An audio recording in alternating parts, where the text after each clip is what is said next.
tech-led investments, Kenya venture capital flows are more diverse, led by e-commerce and clean tech, followed by fintech, agritech, and enterprise investments. And what's even more unique for Kenya, in 2022, Kenyan women-founded startups raised $146 million in equity, more than any other country on the entire continent.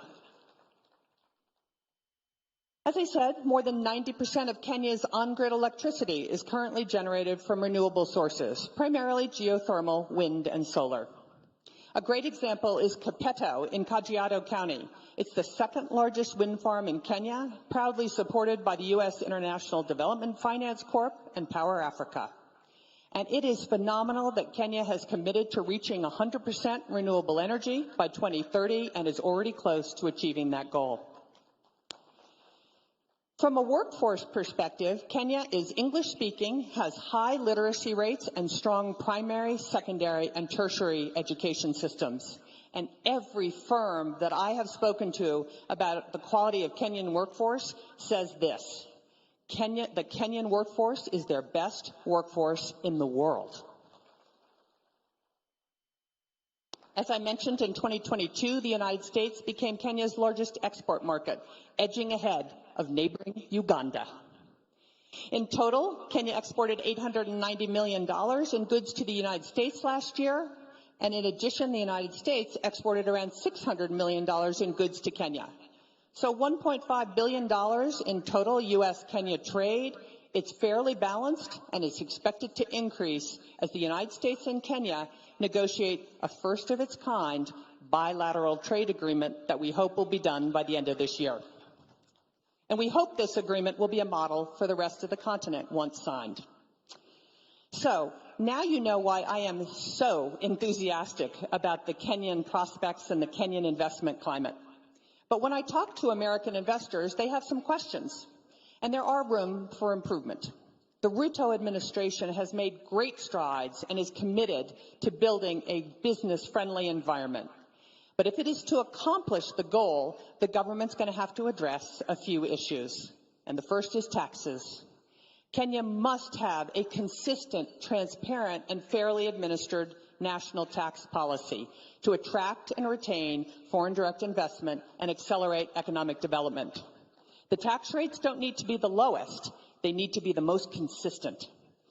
And all of you know, some work still needs to be done, but the recent finance bill had many changes that will make Kenya's tax policy more consistent and therefore more bankable by foreign direct investment. Without a doubt, corruption is a critical issue and one that must be addressed for Kenya to reach its full potential in all areas of development.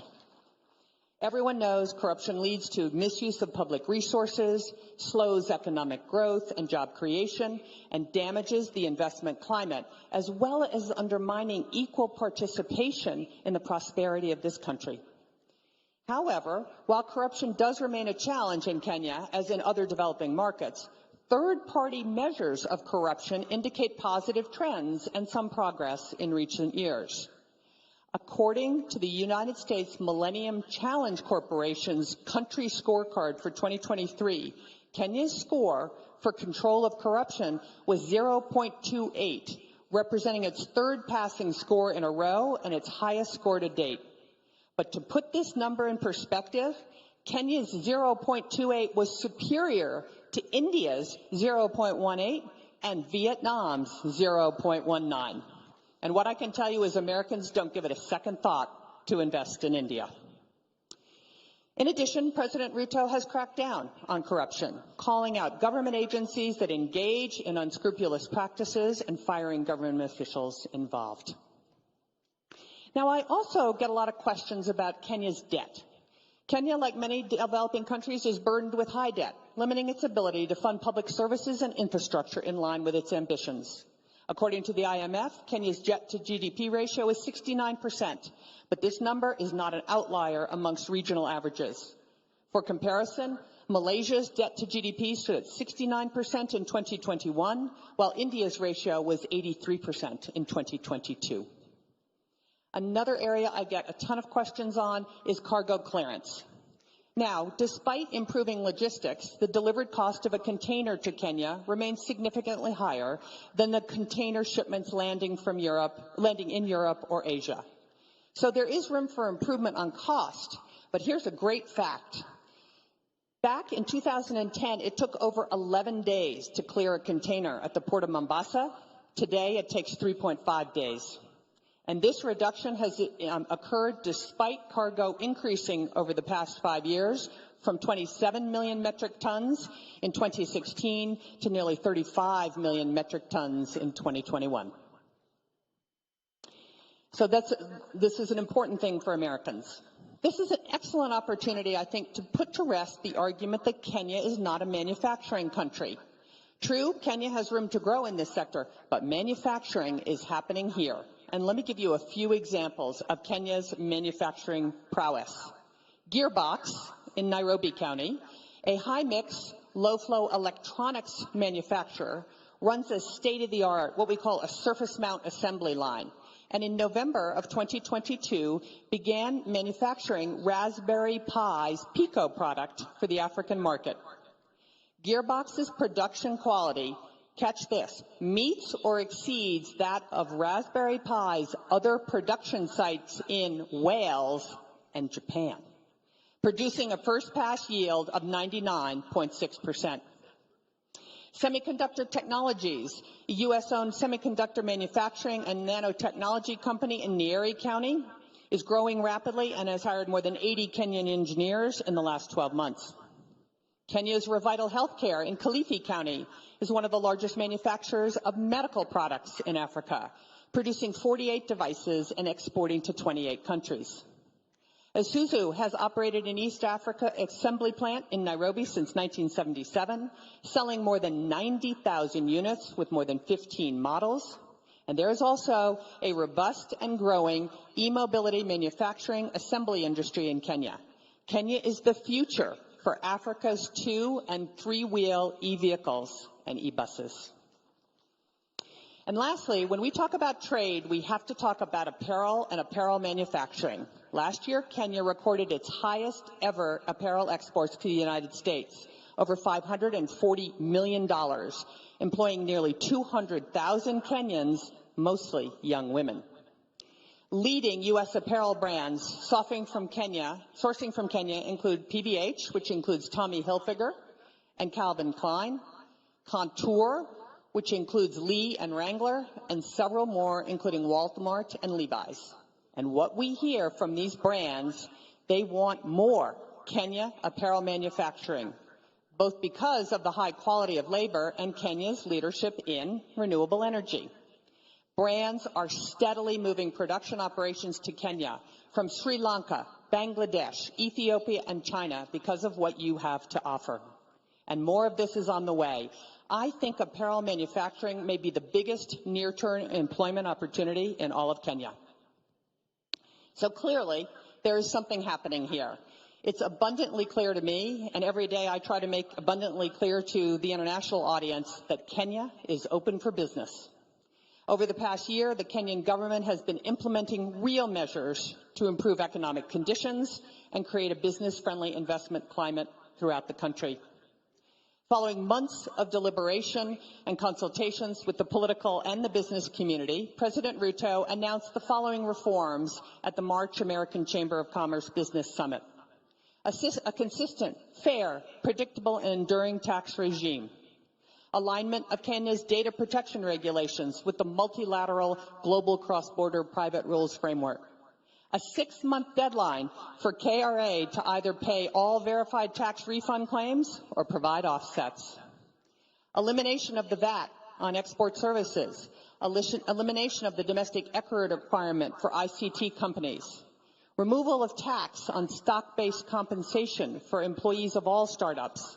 And commitment to adhere to the OECD two-pillar solution framework for digital services tax.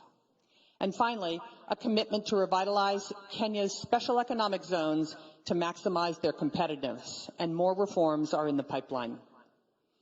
As you can see, there is so much opportunity in Kenya, and an opportunity to bring the U.S. and Kenyan businesses closer together. All of what I'm about to announce has happened in the last 12 months.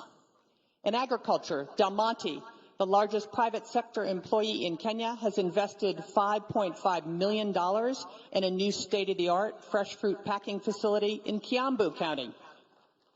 Kentegra, a U.S.-Kenya company on the forefront of restoring Kenya as the leading producer of organic insecticide, is building a new $15 million pyrethrum refinery in Nakuru County, benefiting over 90,000 farmers.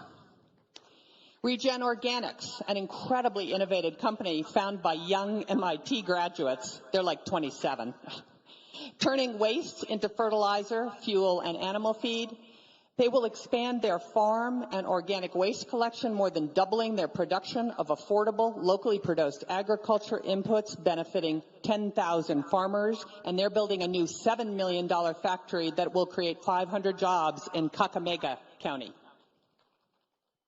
In apparel, the industry that continues year-on-year expansion, new partnerships have been launched with several leading manufacturing companies, including MAS and Mega, Coast Apparel, and UAL, and they will create at least 20,000 additional jobs and increase exports by 200 million in the next year. Many of these investments are in Machakos County. Best Corporation, also in Machakos, will launch a new apparel manufacturing facility in mid-2023 with plans to hire 2,400 new employees. And NextGen will build a state-of-the-art apparel labeling and packaging facility that has already broken ground and will be operational in September. In ICT and innovation, CCI Global, the largest business process outsourcing company in Kenya, has doubled its workforce to 8,000. In the next 6 months, they'll add 4,000 jobs in Kenya, in Kiambu County, for American clients like United Airlines, Spirit Airlines, JetBlue, AT&T, and Shipt. In energy, Malele Energy, a U.S. company, just concluded a deal to acquire part of the Turkana wind power project, one of the largest in Africa, and produce over 20% of Kenya's electricity in 2022, with huge plans for expansion. And last but certainly not least, in the medical pharma industry, the government of Kenya and Moderna finalized an agreement to build a new $500 million vaccine manufacturing facility in Kiambu County. This will be the only such facility on the African continent for Moderna and their first factory outside the United States.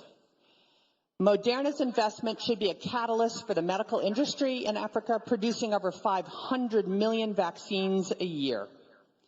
All of this has happened in the last 12 months. So all you need to do, Mr. President, is do that again in the next 12 months. And there are more exciting developments happening every day.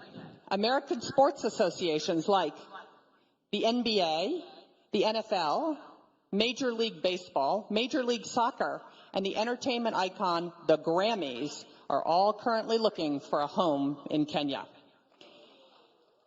And the television and movie industries are discovering Kenya too. Everyone thinks Nigeria has the market on this, but just look at the fact that Kenya now has a Real Housewives of Nairobi.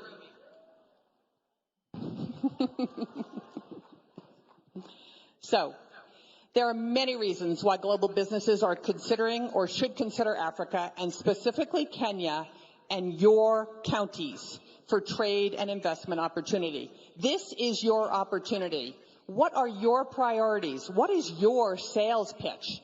And as I said at the beginning of this presentation, when I was the CEO of HP, I only thought of doing business in Africa about 1% of the time. American companies are used to doing business with Europe and Asia. How will you convince them to make doing business in Kenya just as routine? I encourage you to take this presentation. There's no trademark on this presentation. Take this presentation and tell the story of why Africa, why Kenya, and why your county. Why Garissa? Why Mombasa? Why Isiolo? Why Nakuru? Why any county in the country? You should be able to answer the question, why Africa, why Kenya, and why your county? So to conclude, the United States and Kenya are open for business. And to quote President Ruto, Kenya means business. So we have work to do. We need to roll up our sleeves and deliver the results. The American people and your constituents deserve our best efforts to expand shared economic opportunity and growth. Asante sana.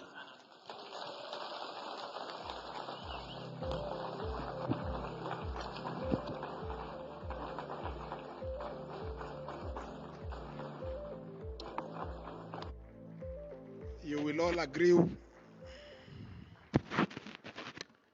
Thank you very much, Balozi. You will all agree that it would be difficult to cut short such kind of a candid presentation pitching for Kenya. The parting shot, Kenya is open for business. Counties are open for business.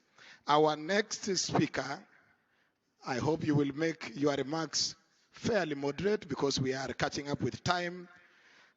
Our platinum sponsor, Safaricom PLC, Chief Executive, Mr. Peter Ndegwa, karibu sana. Your Excellency, how do I follow that kind of presentation? But before I start, Your Excellency, I wanted to say to Governor Sang of Nandi, in terms of the issue of being beaten by the Senate in the football. Last night when we had the governor's evening dinner, I offered to give him a few people from Safaricom next year to play in the governor's corner so that you can win against the Senate. So, Your Excellency, Dr. William Samoei Ruto, President of the Republic of Kenya and Commander-in-Chief of the Kenya Defense Forces, the Honorable Governor, Anne Waiguru, Chairperson of the Council of Governors, the Speaker, National Assembly, and also the Senate, Prime Cabinet Secretary, Cabinet Secretaries, Your Excellencies, Governors, Honorable Members of Senate and National Assembly, Ambassadors and High Commissioners, all protocols observed. Ladies and gentlemen, good afternoon.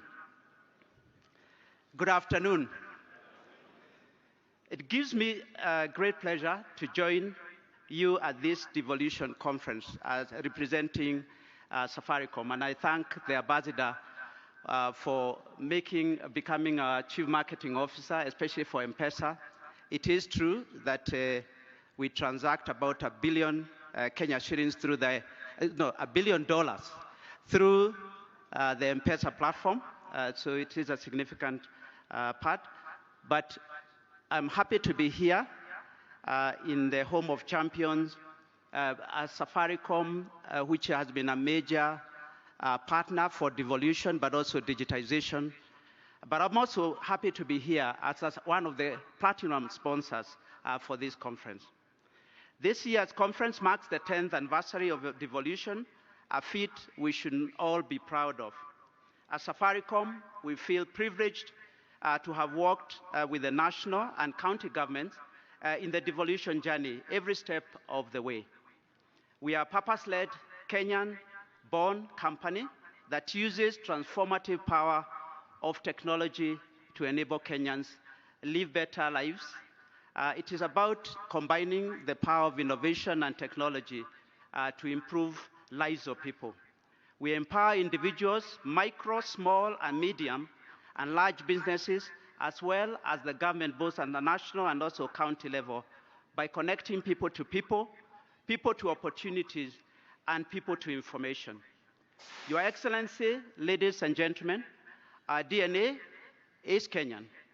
But beyond our borders, you have heard, we fly the Kenyan flag, driving financial inclusion across Africa through our innovative solution, M-Pesa, that has been recognized globally as one of the top 10 most influential financial inclusion projects in the last 50 years. We've also expanded our footprint across the border to Ethiopia, where we've started commercial operations since last year. Our Ethiopia business has started off well and is growing every day. We are past the 5 million customer in terms of customers recruited, and also close to 2,000 sites that we've set up so far. Through the foundation, which is the Safaricom Foundation, we have built a footprint in all the 47 counties and many of the county governors and officials are familiar, partnered with over 4,000 partners and implemented over 4,000 projects, investing over 7 billion Kenya shillings since Safaricom Foundation was started on August 14th, 2003. These investments have impacted over 10 million Kenyans. So Safaricom Foundation is 20 years old. Please clap for Safaricom Foundation. As we celebrate the 20 years of impacting lives positively, we hope to inspire hope for a brighter future through sustained community engagement, both through Safaricom Foundation, through the M-Pesa Foundation, but also through our commercial operations, which many people in this room are familiar with. Your Excellency, ladies and gentlemen, it's for this same passion for our people that I find myself here today. We are your partner for digitization or digital transformation and your technology enablers in ensuring that Mwananchi receives government services efficiently and conveniently. Specifically, we are working with both the national and county governments to provide secure connectivity. Secure is important in the cyber world. Infrastructure development such as cloud and fiber and financial technology and affordable smartphones. I know this is your favorite topic, Your Excellency. Recently, His Excellency President RUTO said that it was our collective duty to deploy the best innovations and technologies to make Kenya efficient, competitive, and prosperous. His Excellency has pronounced himself on several occasions, pledging to enhance government service delivery through digitization and automation of government services for online access. Safaricom is right at the heart of technology advancements that the country leadership recognizes as key in enabling prosperity for its citizens. We've been a partner with national government initiatives on various sectors. In agriculture, we supported the government rollout, the revolutionary fertilizer subsidy program to over 3.2 million farmers across the country. I thought I would receive a clap for that. Under the financial inclusion program, over 22 million Kenyans have benefited from the Hustler and Women Enterprise Funds, which we disburse on behalf of government. We have provided infrastructure, including our agents' network and payment services, that have enabled digitization of these services. I wanted to say that when the President launched Hustler Fund on the day of launch, we got 5 million attempts trying to get onto the Hustler Fund platform. And only platforms like M-Pesa can be able to handle that kind of traffic and be able to operate and deliver the rest of services across the board. This project will not only provide employment, but will also enable access to I just wanted to read that again. Together with others, we are currently finalizing the development of the first ever smartphone device assembly in Kenya. I know this is your favorite, Your Excellency. This project will not only provide employment, but will also enable access to affordable smartphones to as many Kenyans as possible. We are also working with various ministries and county governments to develop digital products and processes for enhanced service delivery to Kenyans. Ladies and gentlemen, as we celebrate 10 years of devolution, we remain committed to support Kenyans realize its digital and technology potential. We've identified key areas such as driving connectivity across counties. We are actively enabling the county governments enhance service delivery to Kenyans through a platform that we are calling My County App.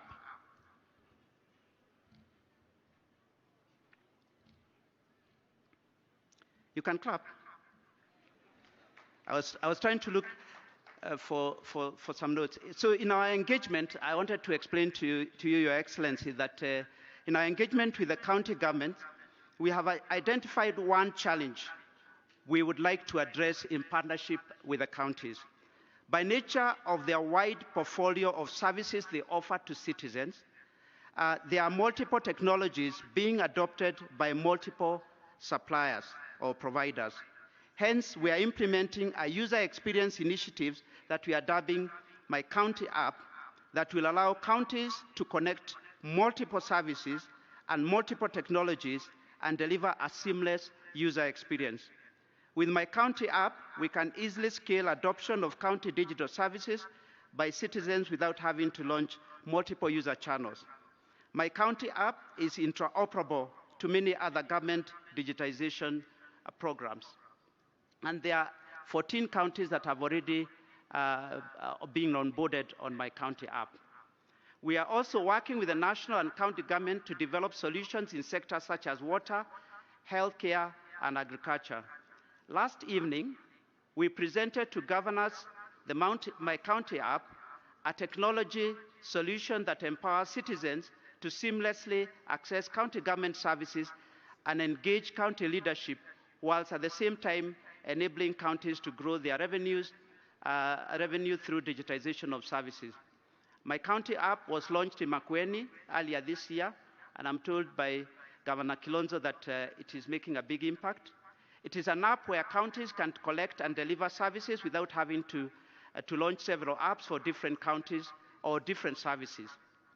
Specifically, My County App will enable counties to broaden digital services scope, increase own source revenue due to better collection and service delivery, and most importantly, drive citizen engagement by allowing citizens to directly engage county leadership digitally. As I've said so far, 14 counties have connected to My County App and will continue to engage others. And as I've said, it is all interoperable with other digitization elements that the government is using. As I conclude, Your Excellency, ladies and gentlemen, I want to reiterate Safaricom is ready to work with your governments to ensure that no Kenyan is left behind in this digital era. I echo His Excellency's RUTO's call that we can help to deliver service to Kenyans from the comfort of their homes, chambers, or from their businesses. Your Excellency, for us to support Kenyans adequately, we also call upon the government to continue to creating policies that encourage investment, a conducive environment that will allow enterprise to lower their operating costs and also subsequently pass these benefits to customers. The industry has collectively invested in modern infrastructure which is widely spread across the country. Specifically, we, the telco industry, are investing heavily in fiber rollout as we seek to support your target of laying 100,000 kilometers of fiber optic cable. I call upon the county and national governments to harmonize on the different levy charges and rates that are charged by counties and other government organizations to enable fiber to be seamlessly delivered. In addition, we ask that the government classifies telecommunication, in particular fiber infrastructure, as critical infrastructure, because today, when roads are being constructed, fiber is cut, and there is no consequence of cutting fiber, unlike power or water. This will ensure that the safety of these assets enable more investment to accelerate the rollout of fiber across the country. We remain committed to making a difference by supporting the economy through job creation, meaningful partnerships, and remain steadfast in paying duties and taxes to the government. Safaricom recognizes that technology has tremendous potential to unlock Kenya's economic growth, solve customer and societal challenges, and deepen digital and financial inclusion. We will collaborate with the government towards projects and initiatives that seek to transform the lives of Kenyans.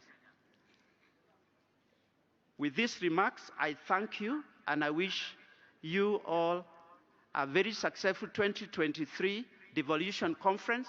We are ready to be your partner of choice in digitization, and we are ready to partner to make the future of Kenyans brighter. Thank you very much.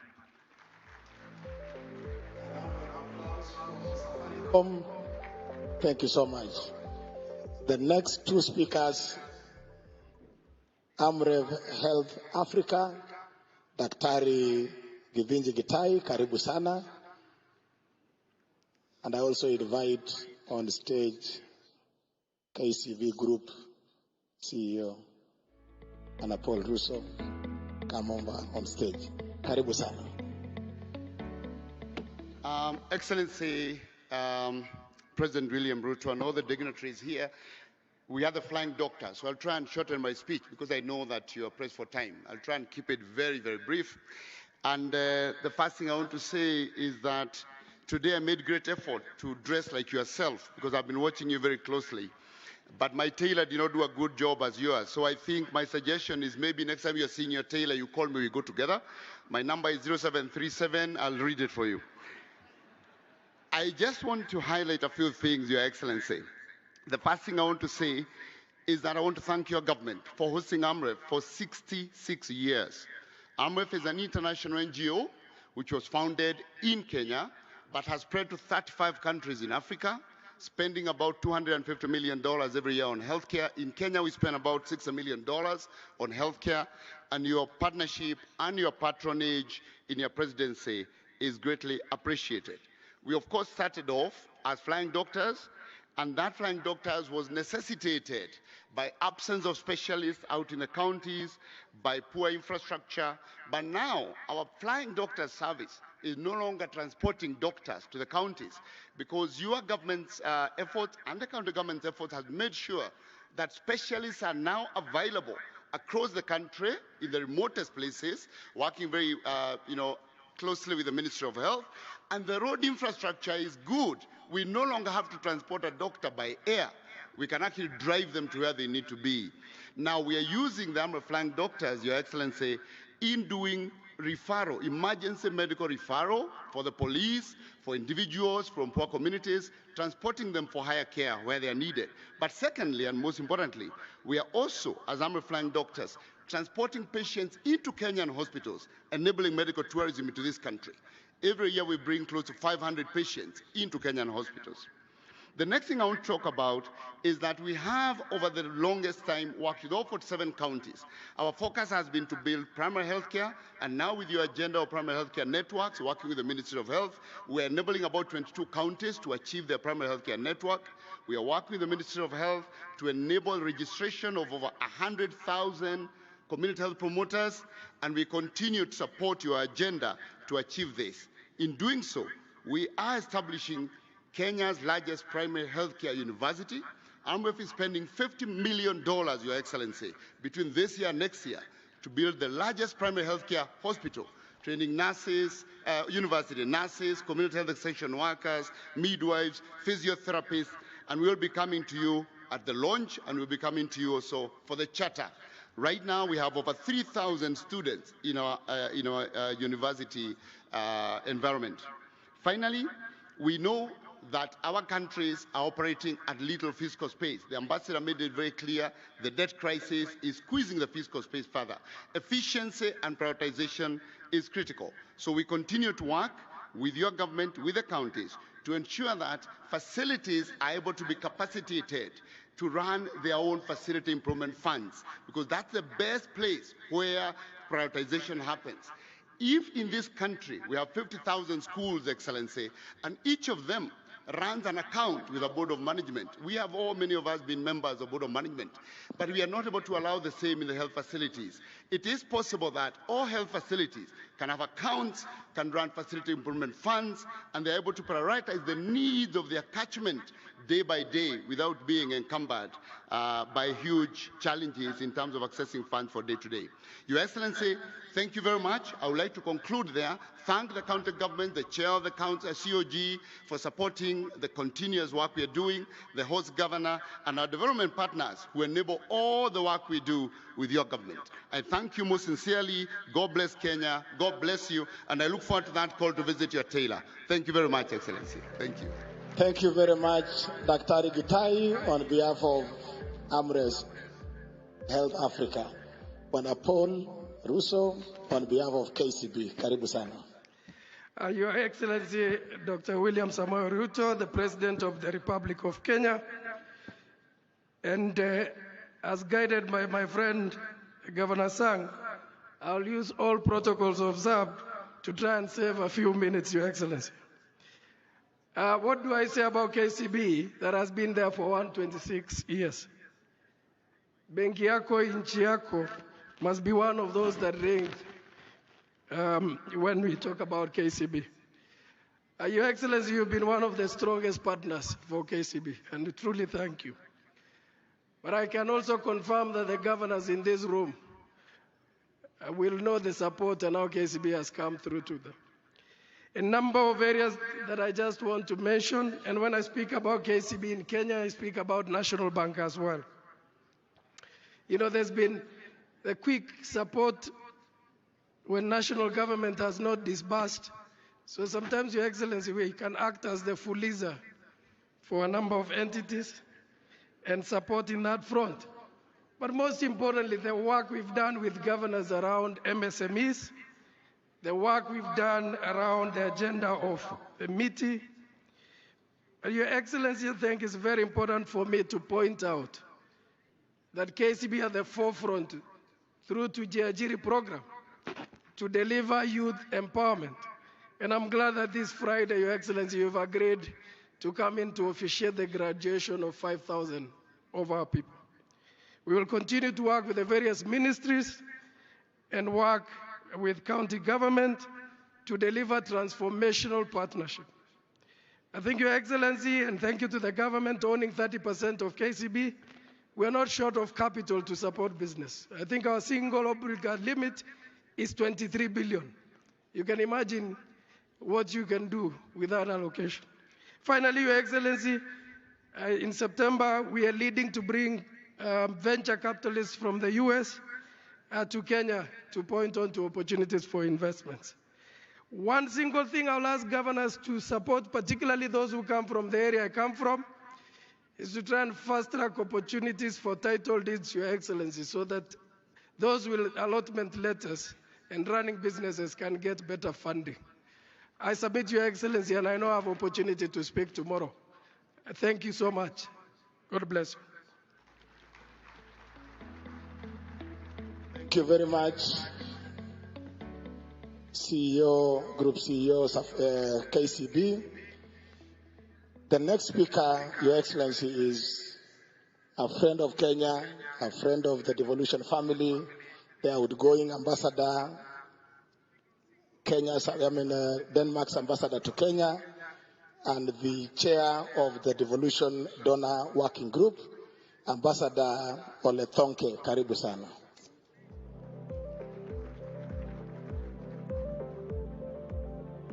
And as the ambassador comes, we have reorganized the program in order to save on time. The presentation by the PS Teresia will be done tomorrow. The presentation by Ahmed Abdullahi on the resolutions of the 7th Devolution Conference will be done tomorrow. Also, the presentation of the resolutions of the Children's Conference will be done tomorrow.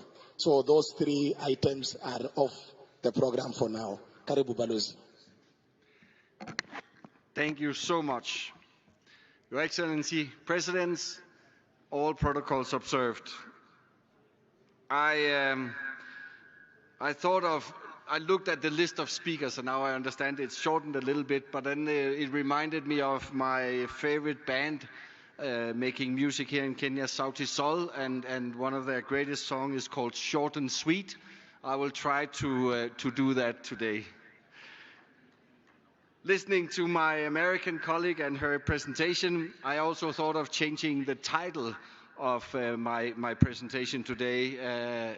Instead of Why Africa, Why Kenya, mine will be Why Kenya, Why Devolution.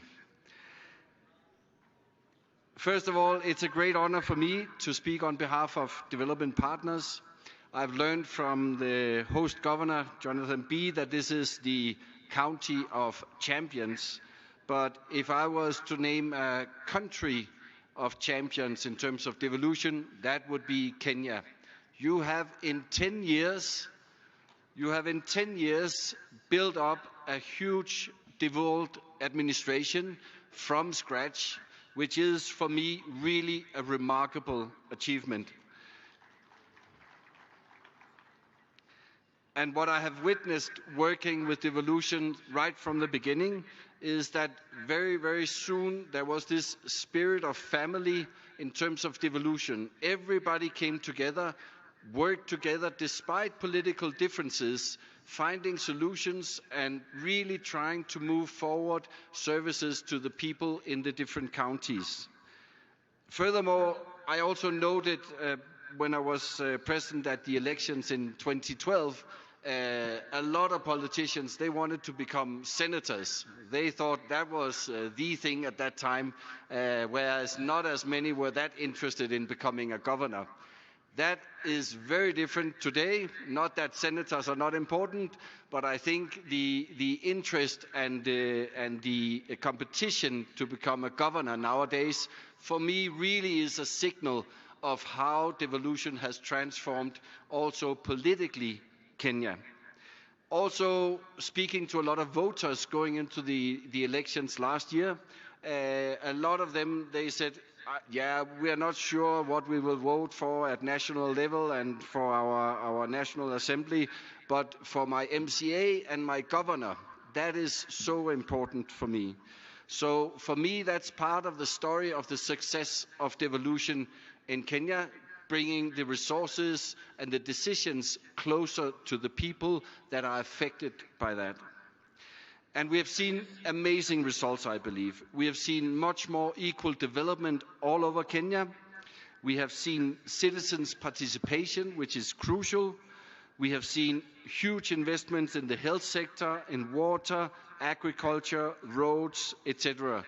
And I also witnessed during the drought due to the climate change the last couple of years, the way that a lot of the county governments really engaged in climate change, for me, is a clear signal that the notion that climate mitigation, you need to deal with that at a global level, but climate adaptation, you need to deal with that at a local level.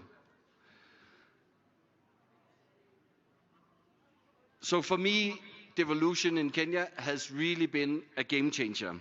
And that's why we as development partners are so keen to engage even more with all counties and the devolved organizations of Kenya. There's a couple of things to move forward devolution even further in Kenya. First one, we have discussed so many times that if the counties do not get the money, the resources in time to spend them before the financial year ends, nothing will happen. And I'm so happy to learn that this year, the new government and you, Mr. President, that you were able to actually send the money already the 10th of July to the counties to make sure that those monies start working immediately. For us development partners, unfortunately, our funding needs to go through the annual county additional allocation grants, and that needs to be passed by both Senate and the National Assembly. And that process somehow is cumbersome. We've discussed at length. I really hope that you will be inspired by the executive and get those money out working very, very soon. We are actually talking about development partners funding of around 33 billion shillings. Secondly, we must ensure that corruption does not happen at county level. That has always been the argument against devolution, that this will just devolve corruption in Kenya. And that will be deceiving the citizens and the local communities around. And also for us development partners, we will run away as fast as we can when we observe that. I also noted that one of the first things Your Excellency did and announced after the elections was that this government wants to transfer the remaining functions according to the Constitution to the counties. I understand a lot of work is going on because it is not an easy task and it involves a lot of resources, but it's underway and we are all really looking forward to that happening. To end, I urge all to recognize that the glass of devolution is actually more than half full in Kenya. Both central and devolved level needs to work together, and they are, to fill that glass even further. And when I was walking through the stands before coming here, I have witnessed so many, both civil society, private sector organizations that are really keen and willing to work with everybody and all the counties to move devolution forward here in Kenya. And I can assure that we as development partners, with these things, we are also ready to pour in a bit of extra water in the glass of devolution. This will be actually my last public speech in my tenure here in Kenya. I really want to thank everybody that I've worked with around devolution. It has really been an honor and a privilege for me, and I wish you all the best of luck. I will follow what's happening in Kenya from a distance. Thank you so much. Thank you very much, Balozi. Next, Your Excellency, is a very short video on 10 years of devolution, just capturing the moments. Kenya has recorded remarkable transformation since the inception of the devolved system of governance in 2013. Devolution has ensured development across all counties, and citizens have embraced this system of governance. It is in this context that the Devolution Conference 2023 is taking place. The theme, 10 Years of Devolution, the Present and Future, reflects on the last 10 years of devolution, provides a platform to showcase achievements and share experiences, discuss challenges, explore opportunities, consolidate the gains, and chart a course for the realization of the aspirations of Kenyans in the next decade. County governments have invested heavily in local infrastructural projects, including roads and streetlights, pre-primary schools, healthcare facilities, and water supply systems, which have significantly improved the quality of life for Kenyans. Tunaona sasa ni vizuri juu hii mradi imetusaidia, imetuletea maji. Na sasa wakati wenye kuna kuanga mvua, hii mvua tunatumianga kwa wakati huo. Lakini wakati wa kiangazi ikiingia, tunatumia hii ya mradi. Tulikuwa tunatafuta maji mbali. Tulikuwa tunafuta majerikani kwa barabara. Tunashukuru Mungu wa juu. Hata kama ni kidogo, mifugo pia inakunya kidogo. Binadamu tena wanakunya kidogo. To boost access to affordable and quality health services, county governments have a remarkable 125,400 health workforce, representing 66% of the total core health workforce of 190,000 in public and private facilities. Tunashukuru serikali because hii ugonjwa iko very expensive. Coming kwa devolution, sisi wengine saizi hatukikuwa hai. Hata sisi hatungeweza kwenda Nairobi, hatungeweza kuishi Nairobi, ingekuwa maisha yetu ingekuwa fupi. Recently, a governor had an MOU signed between Zipline Kenya and Nyamira County government that will see emergency drugs being flown from the warehouse of Zipline in Kisumu, where we keep our emergency drugs. A priority for any county, really, because it will save lives. If you have to deliver a blood or antivenom when you have a snake bite in a rural village. Agriculture, a fully devolved function, is the backbone of Kenya's economy. Counties have promoted sustainable farming practices by providing and digitizing agricultural extension services, providing subsidized credit, seeds, and fertilizers. Hapa niko na hii mbegu initiative ambayo ilitoka kwa kaunti yetu ya Trans Nzoia. Naona hii mbegu tumefurahia kabisa. Naona mahindi imeenda juu kabisa na iko na afya mzuri, imegrow haraka zaidi. Tunashukuru county government na Kericho kwa kuwa wametuwezesha kutupandia nyasi, na wakati huu mnaona nimechukua hii yenye wanatusia at subsidized price. The farmers are being helped to grow more coffee bushes, and they are getting the coffee seedlings at a low cost because it has been subsidized. Tuko na miaka mbili nianze nilime hii sweet potatoes. Hii ametusaidia sana kwa kusomesha watoto wetu, kulisha. Natim harvesting marriage manomea. Na yuto moromo okahinya. Na yudo pesa moromo. Pesa manongeko. Onwankan gitinda deke college. Emano mia mor mar medo. Pidorech. Emia amake mutegno.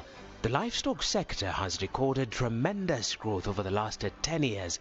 County governments have successfully vaccinated 2,673,486 animals, procured 87,920 straws of semen, and distributed 336,667 chicks in the last 1 year alone. Nashukuru Mungu wameingilia kati, hata wametujengea slaughterhouse.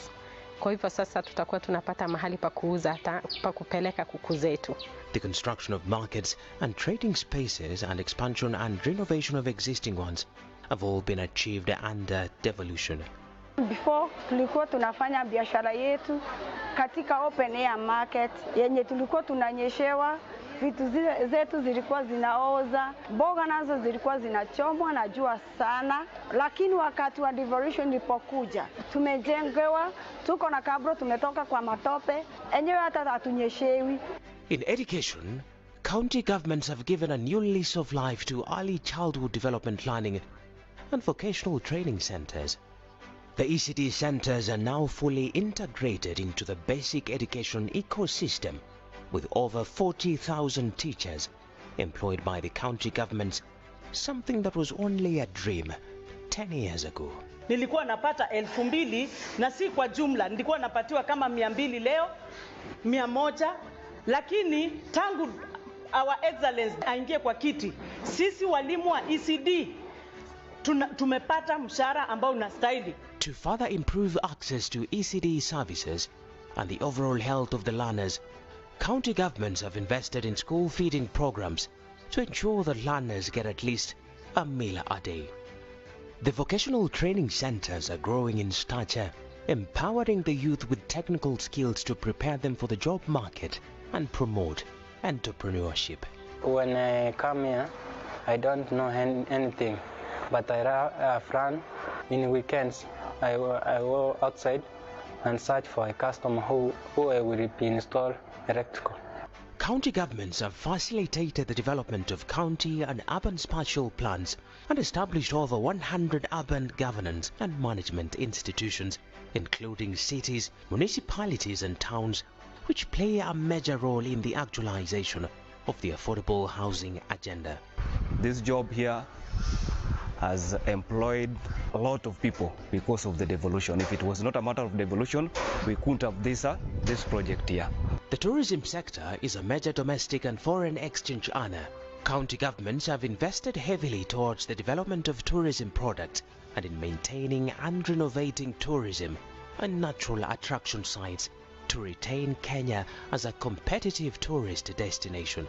There was that conflict where we are losing the pasture for animals because this place was used for grazing by the locals when there was drought. And when the county government came upon devolution, arrival of devolution, it took it to 10%. That money is used by the community to assist parents and their children paying school fees. We have come from Nandi County to Baringo County to see flamingos, lakes and other wild animals that we don't know. Devolution has enhanced the participation of the citizens in local governance. Decisions at the county level are made following a comprehensive consultation process through various platforms.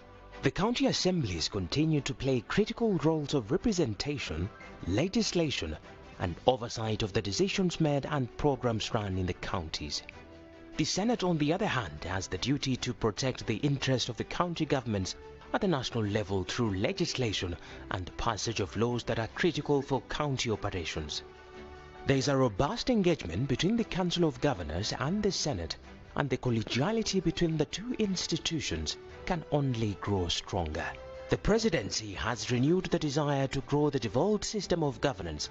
Timely disbursement of funds to counties and commitments to empower devolution, as envisioned in the Constitution, have been pronounced giving hope to the larger devolution fraternity.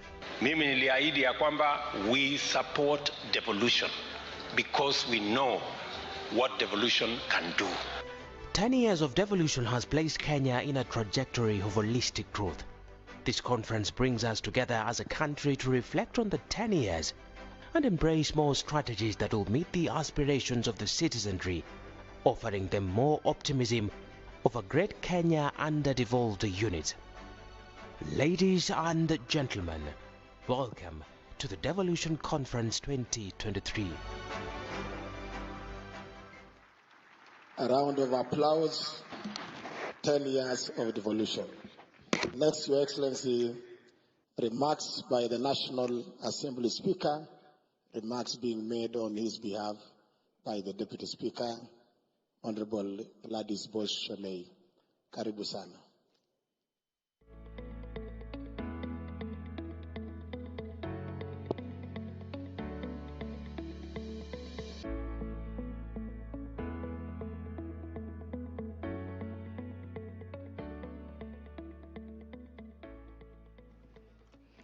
Your Excellency, with your permission, allow me to adopt the protocols that have already been established. I think after listening to Balozi, Megan, I thought we should, everything had been said. So I'll go straight to this speech. I'm reading it on behalf of the Right Honorable Speaker of the National Assembly, Dr. Moses Wetangula. It goes like this. He says, I'm honored to stand before you today on this momentous occasion as we gather here in Uasin Gishu County to celebrate the decade of remarkable progress in the journey of devolution. This conference provides us with an opportunity to reflect on the achievements, challenges, and the bright future that lies ahead as we drive transformation from county level. This conference serves as a testament to our commitment to county governance and economic development. And it is an honor to have His Excellency the President gracing this occasion. Your Excellency, your presence today not only adds prestige to the event, but also underscores the significance of our collective efforts and national government commitment to the devolution process. Your unwavering dedication to the principles of devolution are your vision for an empowered citizenry that has pivotal in driving Kenya's progress. Your leadership and vision have been instrumental in guiding our nation.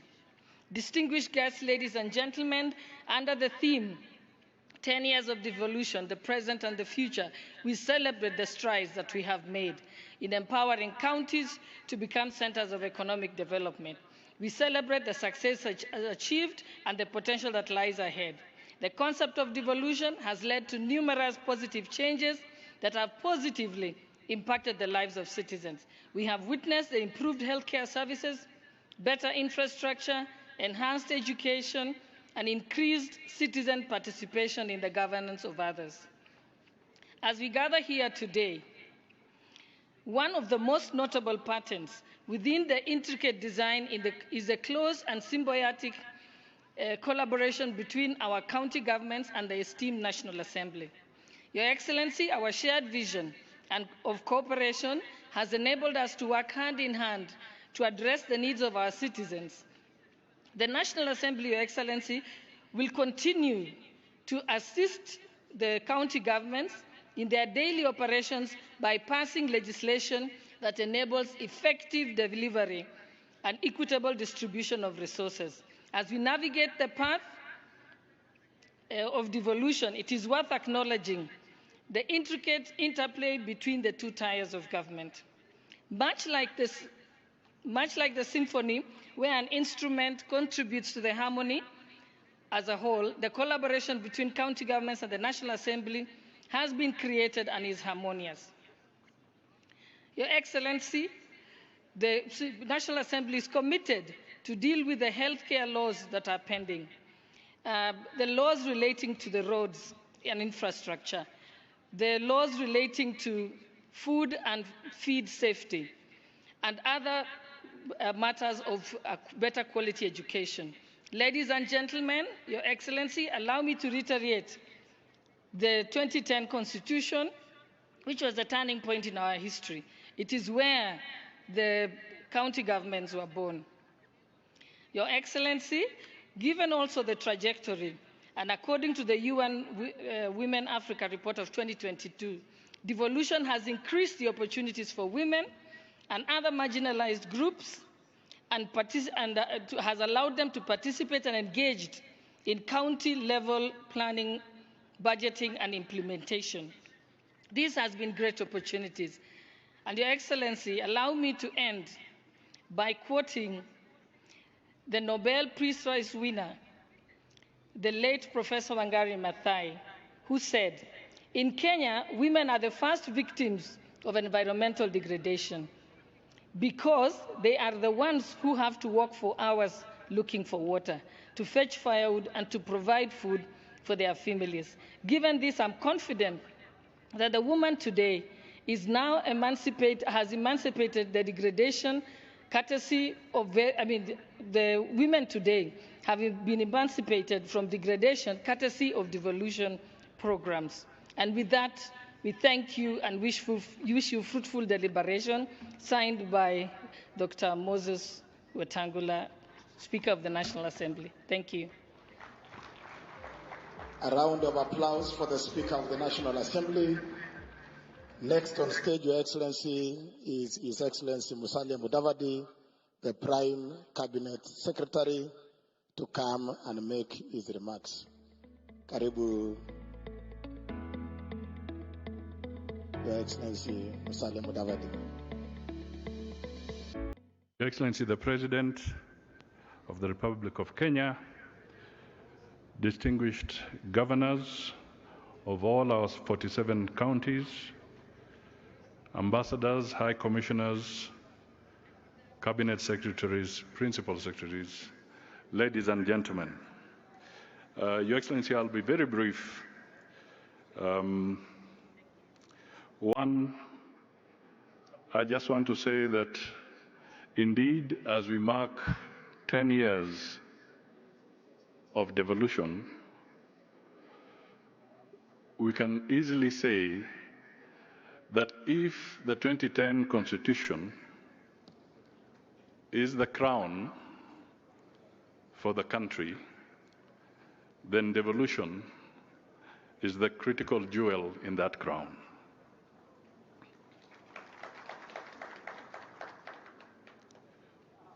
Your Excellency, as I listened to the various presentations, but more so from the US Ambassador, I can only say thank you for pitching for Kenya. You have indeed pitched so firmly for us.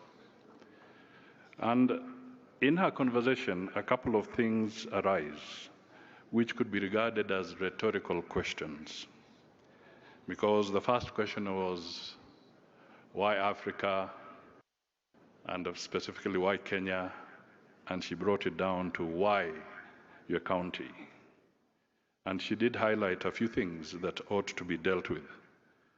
So the question that we all go away asking ourselves is, if you're a governor and you have your administration in your county, taking from that pitch, are you a facilitator or are you an obstructor? The same goes for those in the national government.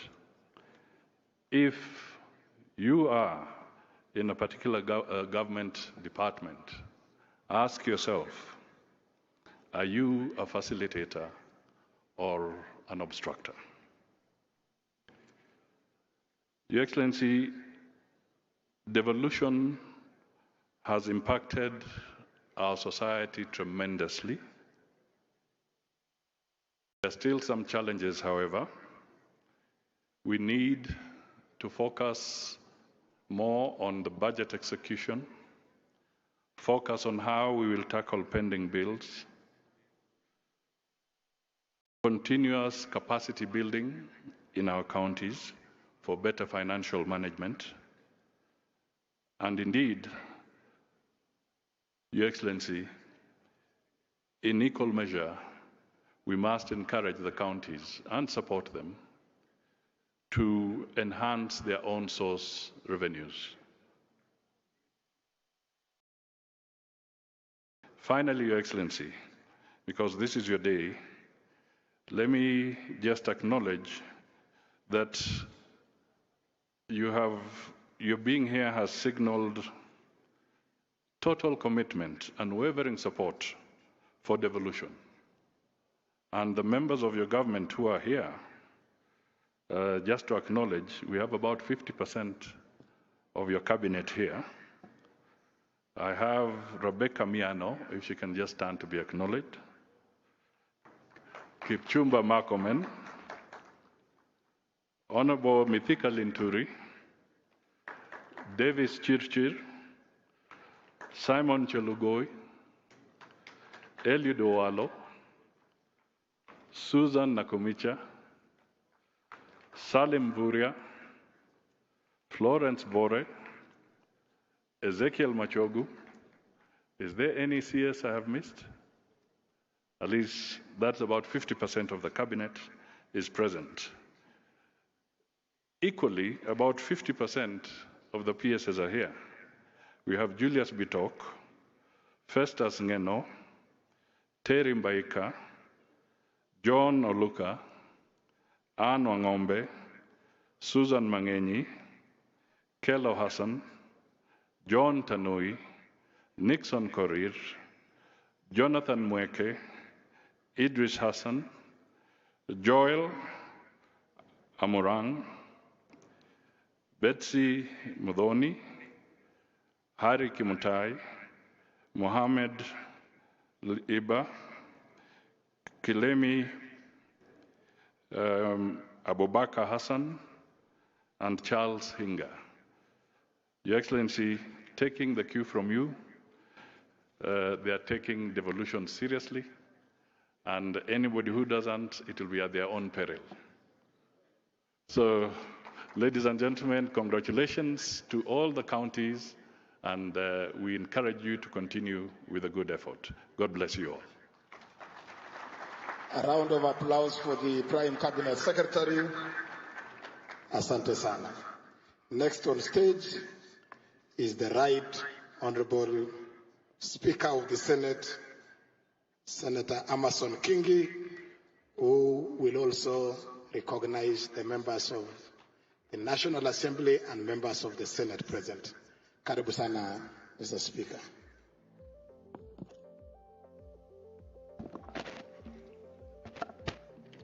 Your Excellency, the President of the Republic of Kenya, Dr. William Ruto, allow me to adopt the protocols as cited by the speakers who spoke before me. And before I make my remarks, Your Excellency, allow me also to recognize the presence of senators from the Senate. I will,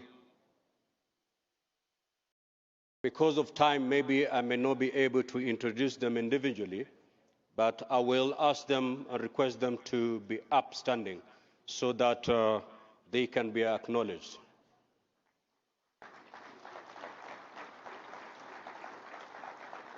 There are pretty few, so allow me to mention the names. We have the Majority Leader,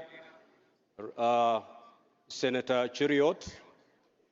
We have the Deputy Speaker, Senator Gathuri. We have Senator Chirangei, Senator Methu, Senator Abbas, Senator Karungo, Senator Lelegwe, Senator Cheptumo, Senator Kinyua, Senator Kipsang, Senator Seki, Senator Maruma, Senator Nyutu, Senator Veronica, Senator Kavindu, Senator Muma, Senator Tobiko Perez, Senator Manzo, Senator Wakili Sigei, Senator Hamida, Senator Professor Tomo Jenda, Senator Margaret Kamar, Senator Senator Lominen, Senator Murgo, Senator Mofire, Senator Miraj, Senator Montet, Senator of Lamu Kamau, Senator Wakili kutoka Kwale Chimera, Senator Boy, Senator Faki, Senator Mbugwa, Senator, the chairman of Park Moses Kajwang, Senator behind there, Senator of Busia. Yes. Well, I don't need to introduce him, Your Excellency, for reasons better known to all of us. A wonderful gentleman. Senator Boni, you know, my specs are letting me down. Senator Boni, yeah. Senator Obur, the youth leader in the Senate.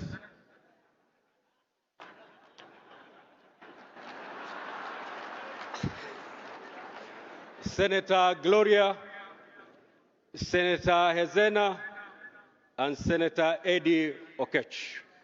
Thank you.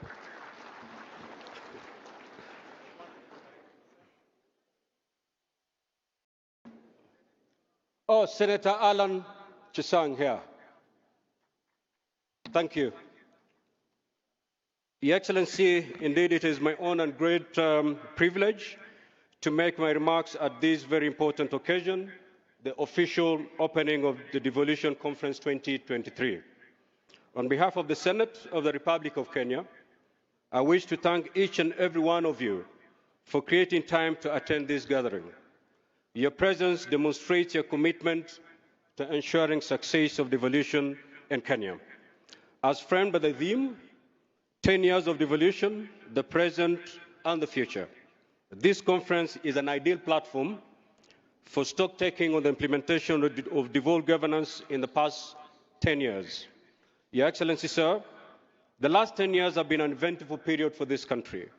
Throughout devolution, we directed every ounce of energy in a relentless endeavor to attain the goals and objectives of devolution outlined in our Constitution. The 2010 Constitution, as we are all aware, occasioned a major reconfiguration of state power and responsibilities by devolving an array of functions to the 47 county governments. And clearly defining the mandates of each player in the devolution space, the 2010 Constitution and attendant laws have facilitated a seamless engagement between Parliament of Kenya, comprising of the Senate and the National Assembly, the Council of Governors, county assemblies, and the executives of both national and county governments in championing the cause of devolution. Thanks to the time, effort, and resources invested by these institutions in this governance model, devolution has left clear footprints across our nation. Each of the 47 regions has an outstanding story to tell on how devolution has occasioned a positive and impactful realignment of its development priorities and address unique needs of residents. Ladies and gentlemen, it merits acknowledgement that since inception of devolution in 2013, the national government has disbursed a total of 3.3 trillion to devolved units, compared to approximately 289 billion that counties have generated since their establishments.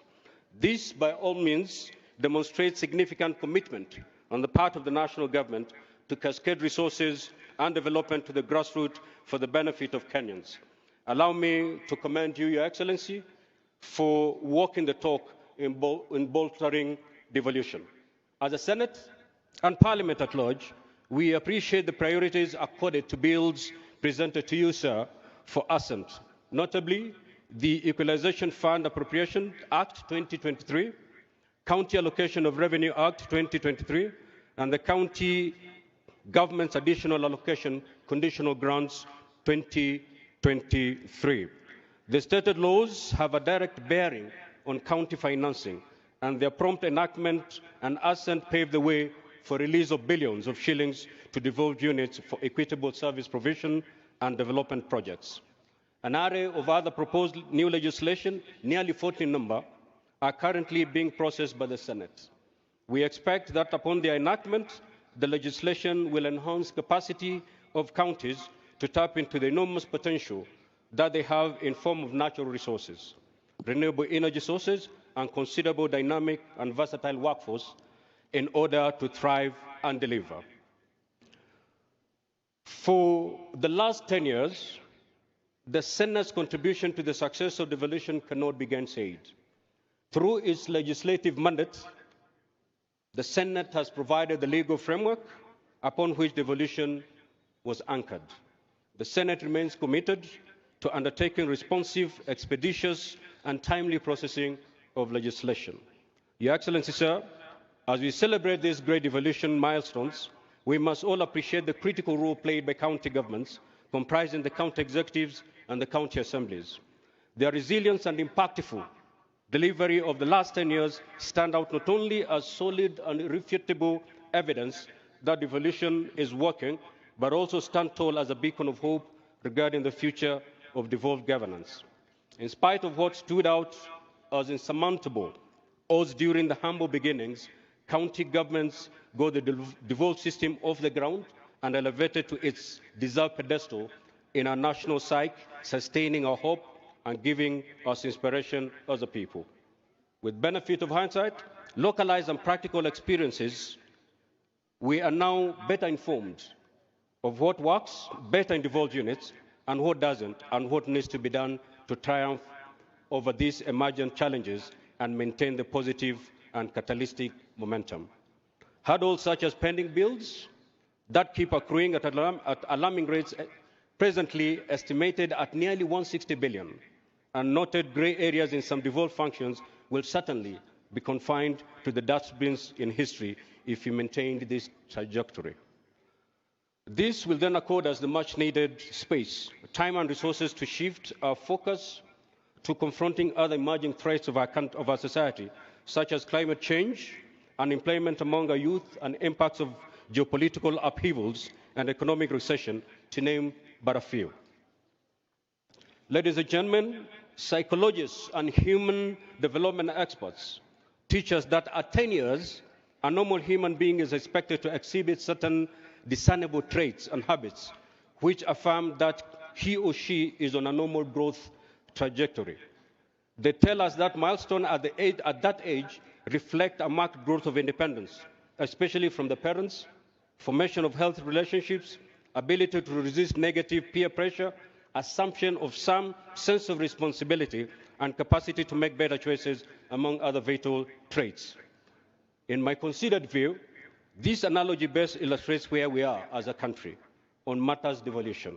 After 10 years of practical implementation, all signs are clear that devolution is now ready for a completely new course in enabling and fulfilling the dreams of Kenyans.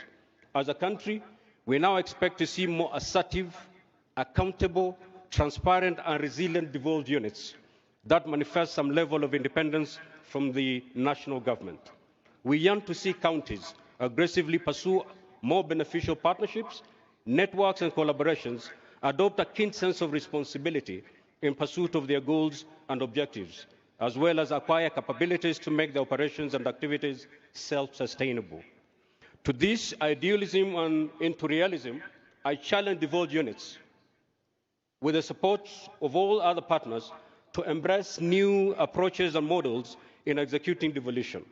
Counties should be ready to explore and adopt novel and more innovative ways of raising on-sales revenue to avoid the over-reliance of the national exchequer.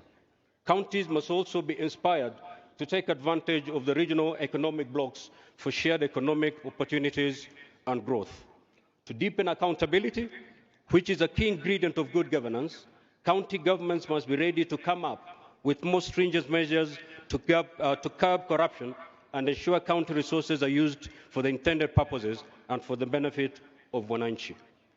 It will be a big win for devolution if devolved units moved fast to seal accountability loopholes, as periodically flagged by the reports of the Office of the Auditor General and also reports by the Senate committees on PIC and PAC. Your Excellency, as I conclude my remarks, I wish to reiterate that attainment of the great goals of devolution going forward will require more than the work of a single institution. Tapping from my 10-year experience as a governor, and now in my capacity as the Speaker of the Senate, I know for a fact that it will take a collegial and partnership-oriented approach to propel devolution to the next level. I urge county governments to add impetus to the thriving partnership with the national government for enhanced capability, especially in the delivery of targets in capital-intensive areas such as housing, health, trade, investments, and agriculture. For all of us,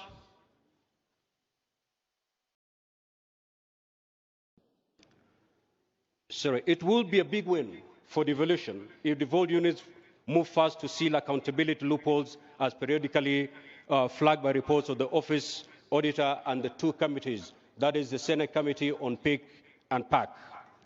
For all of us partners in the devolution space, time has come for us to walk the talk in adopting a friendly, united front in addressing many issues that routinely arise as we implement devolution.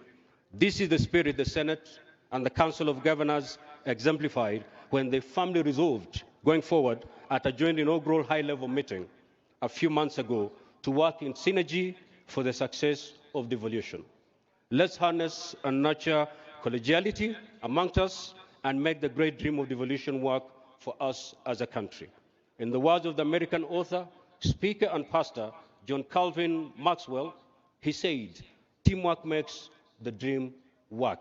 Let us be a team as we push devolution to the next level. I thank you, and may God bless you.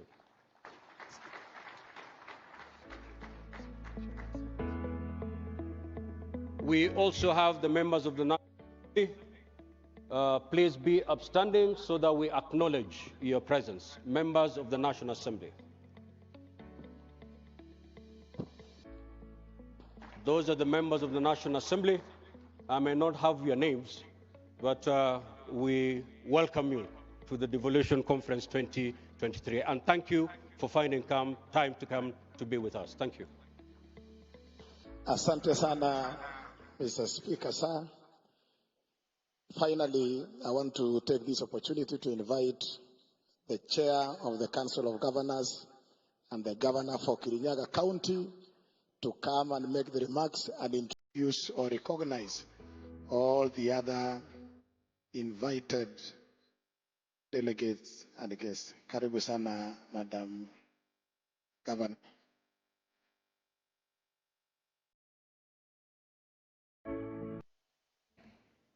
The President of the Republic of Kenya,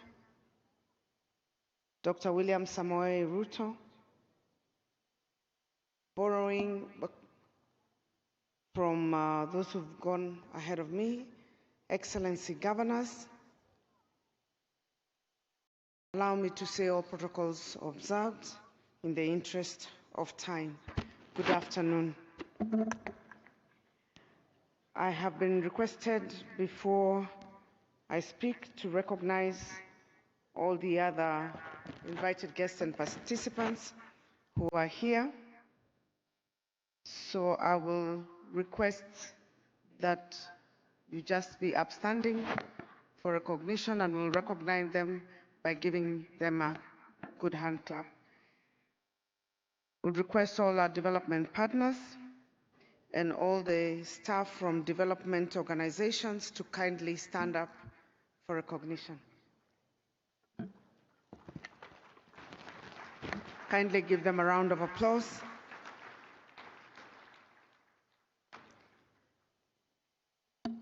I would assume that the development partners also covered the diplomatic corps.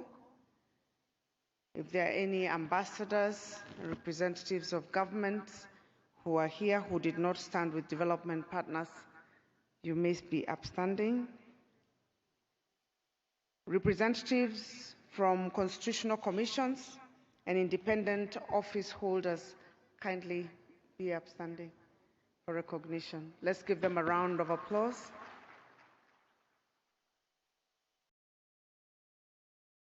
All county assembly members from all the 47 counties would like to recognize you, especially in your role that you play in devolution.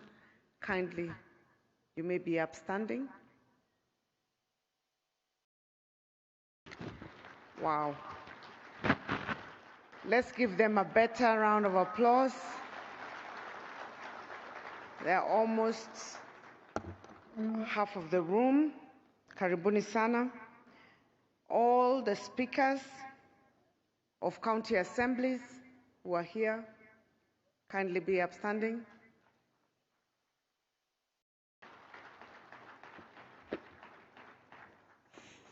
Thank you very much. And all the deputy governors who are representing all the counties. Excellent. I think all of them are here. And before I go to the governors, kindly excuse the mix-up of my recognition. All the CECs and CEOs from the 47 counties and any staff of county governments, kindly be upstanding.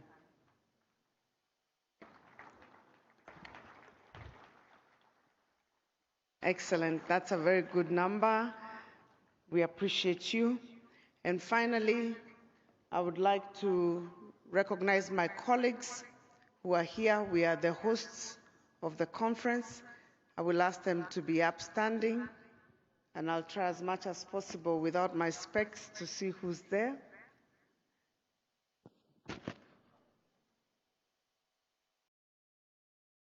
We have the governor of Uasin Gishu. That's it. Yeah. So, apologies. Governor Kiambu, Governor Wamatangi.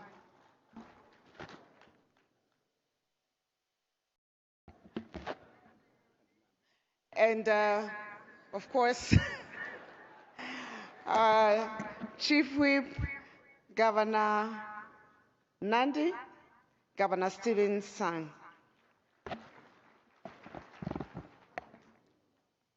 Thank you, Your Excellency.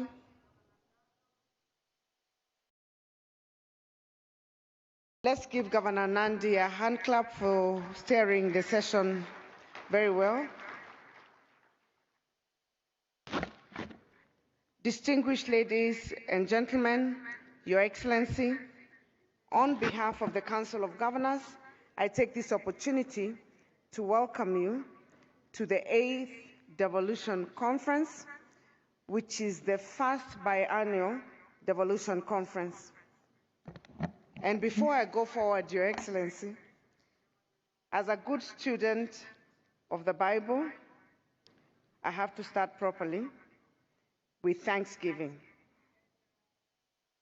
Your Excellency, accept on behalf of my colleagues our sincere gratitudes for the end-of-year disbursements, which were on time for the first time in 10 years.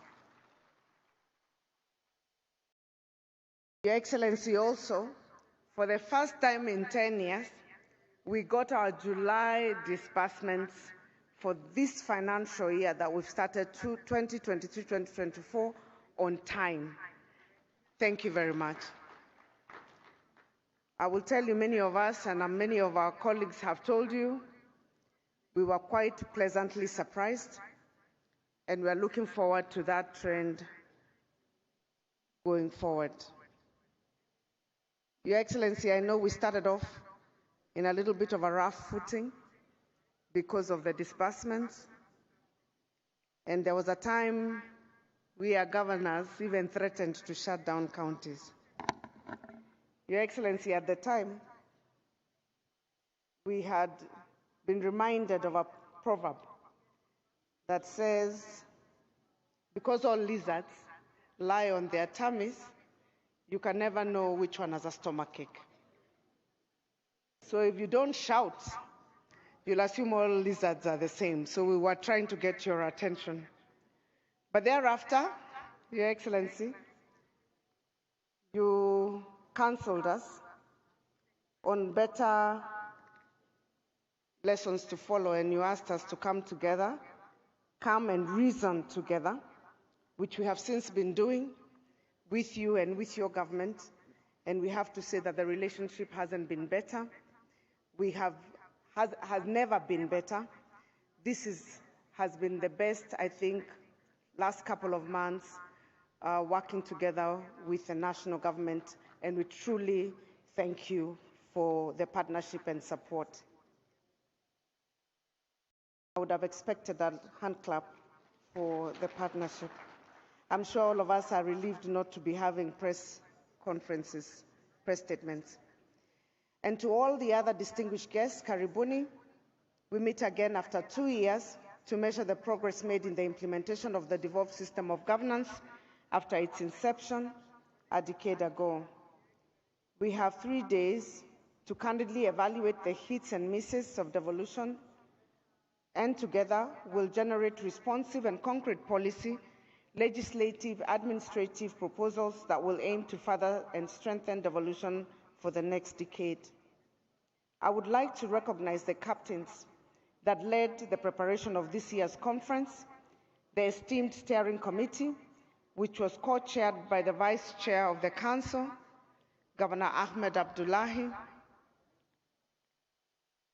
Professor Senator Margaret Kamar, Honorable Member of the Senate, the Principal Secretary, State Department of Devolution, Madam Teresia Mbaika, Honorable Philemon Sabulei, Chair of the County Assembly's Forum, and the CEO of COG.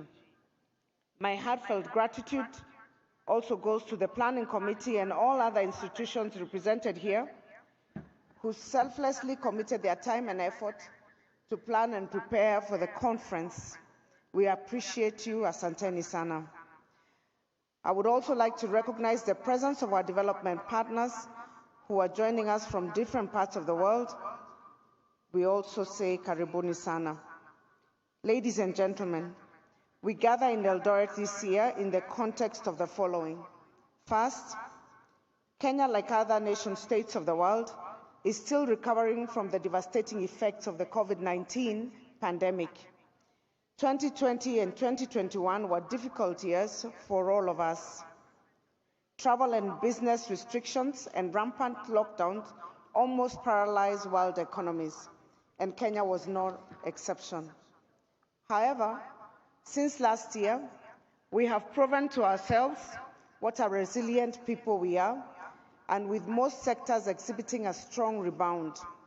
According to the National Treasury, Kenya's economy is projected to grow by 5.5% in 2023 and above 6% over the medium term. Second, our economy and social sectors continue to experience disruption from shocks of climate change. According to the United Nations Environmental Programme, UNEP, while Africa has contributed negligibly to the changing climate with just about 2 to 3% of global emissions, it stands out disproportionately as the most vulnerable region in the world. To bring the reality closer home, we are just recovering from a prolonged and distressing drought that cost us many lives and livelihoods. Third, we are on the last mile of the implementation of the Sustainable Development Goals, the SDGs. The UN Agenda 2030 has 7 more years to go. SDG indicators are embedded in the Vision 2030 through the medium-term plans, and we are indeed in the last decade of action for both the SDGs and the Vision 2030. With each SDG having a linkage to a county function, it is undeniable that the realization of the socioeconomic targets in both the global and national agendas will crystallize at the county level. Your Excellency and distinguished guests, the story of the journey of devolved governments over the last 10 years is one worth telling. I was privileged to serve as the first Cabinet Secretary of the then Ministry of Devolution and Planning. I experienced firsthand the intrigues of the Big Bang transition from the centralized system to the devolved one. On the onset, all of us were delighting in the success of the first election following the promulgation of the Constitution 2010. The inclusion of senatorial, gubernatorial, and members of county assembly positions opened the elective space for more opportunities to serve in the public sector.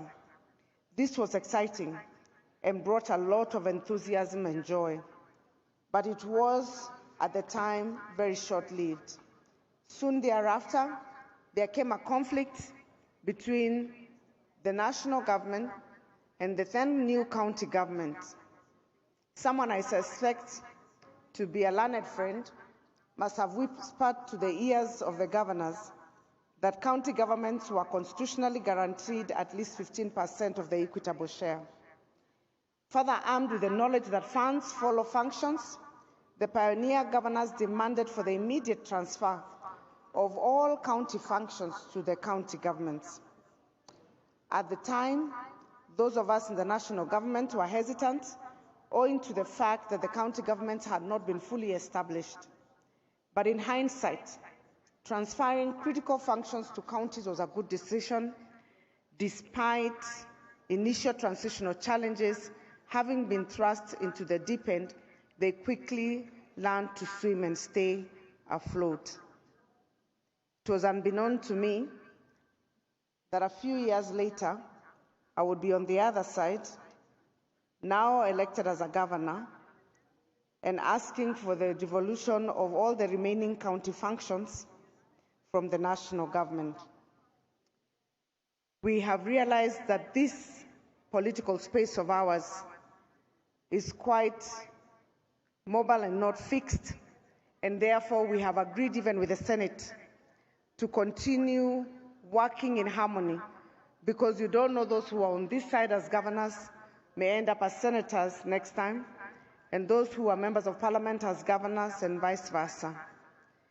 We anticipate that this current and third cycle of devolved governments now, having set the stage and the legal framework required, will be a performance stage the next 5 years. We are now focused on steering county governments towards the delivery of high outcome results for each of the 14 county functions. Your Excellency, ladies and gentlemen, speaking of performance and results, we have already realized many successes along our devolved journey. Let me mention but a few.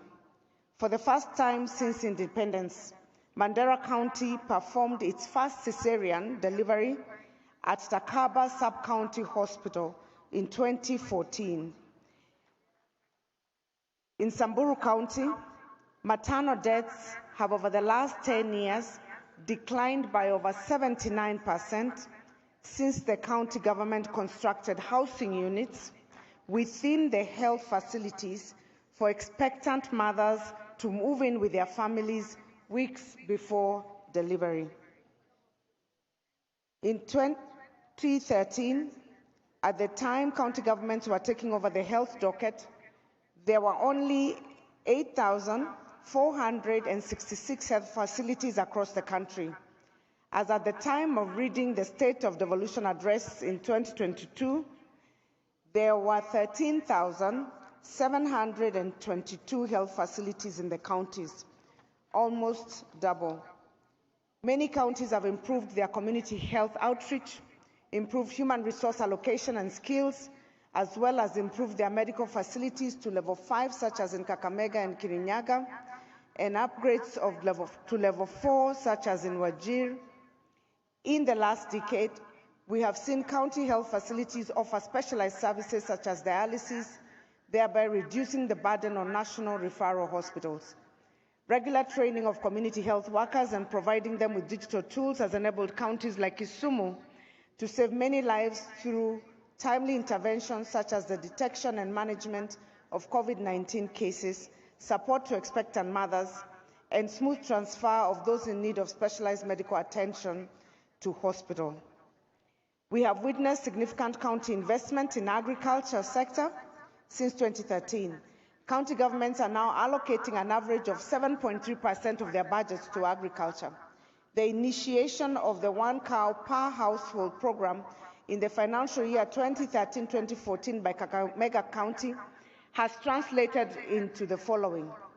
In 2015, the dairy population in Kakamega County was 147,820, producing 131.7 million liters of milk annually.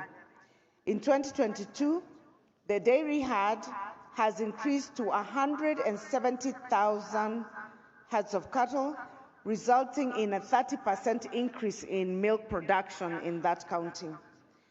In 2016, Extension services covered a total of 541,627 farmers. When I read the State of Devolution address on 30th June 2023, I reported that farmers accessing extension services now in Kenya total 3,555,182. In the trade sector, as of 2022, county governments had registered 124,420 micro-enterprises, 87,153 small enterprises, 34,727 medium enterprises. To support these businesses, counties have set up enterprise funds that have benefited over 7,000 SMEs through the disbursement of loans and grants. These are quantified in meat production areas such as in ASAL counties, high fish production in non-traditional counties, as well as continuously improving yields in cotton, rice, coffee, and tea growing counties, production in those counties. The Wezesha Kirinyaga Economic Empowerment Program is a county initiative whose objective is to organize farmers' groups into cooperatives to enhance their capacity for the sustainable commercialization of value chain-based activities. By incorporating digitization and related technologies and aggregation centers, new income streams have resulted through chicken rearing, egg production, aquaculture and fingerling production, dairy farming, and enhanced milk production, improved tomato farming through certified seedlings, amongst other value chains. The Wezesha Kirinyaga program has had a far-reaching direct impact on 49,697 farmers, and there are an additional 148,973 farmers who have benefited indirectly. The innovative Chuka market, which has a creation in Tharaka Nithi County, has provided emotional security for parents and enables traders with young children to better focus on their trading activities. There is so much more, like ECD improvements in Kwale. Wajir is now growing vegetables, urban planning in Vihiga powered by digital innovation, and there is a lot more that we've also seen in the video. As I tie up my quick highlights of county successes, I cannot forget to mention the fact that county governments have been at the forefront of promoting the adoption of climate-smart technologies and solutions. The county government of Kilifi is leading efforts to conserve the environment by encouraging residents to reduce charcoal use and turn to briquettes as a clean source of energy. Through the Voices of Just Climate Action Initiative, birthed from the signing of a 5-year partnership with the Clean Cooking Association of Kenya, the county has donated briquette-making machines to its 7 sub-counties as a strategy to reduce deforestation and charcoal burning. There are over 200 stories relating to best practices and innovations on the service delivery that have emerged from counties in the last decade. I cannot mention all of them today, but I invite you to visit our Marifa Center to witness the remarkable transformation documented in the devolved sector. Let me make a clarion call to all devolution champions. Devolved governments have faced and continue to face a myriad of challenges: shortage of funds, misalignment of policies, laws and administrative actions, slow implementation of intergovernmental decisions, sometimes ineffective management of human capital, slow implementation of intergovernmental decisions, among numerous other factors. These setbacks collectively undermine the powers and functions of county governments. Having seen what devolved governments have achieved and realizing their potential to do much more, even faster, allow me to make a clarion call to all devolution champions. Let us be driven to grow our nation. Let us endeavor to match the aspirations of our people. Let us commit to deliver timely services to our citizenry, and let us wholeheartedly commit to placing Kenyans first, as in Kenya Kwanza. Very often, in the discourse around devolution, county governments and development, county assemblies are often disregarded and sometimes overlooked. Allow me, Your Excellency, to take this moment to raise an issue on behalf of the county assemblies.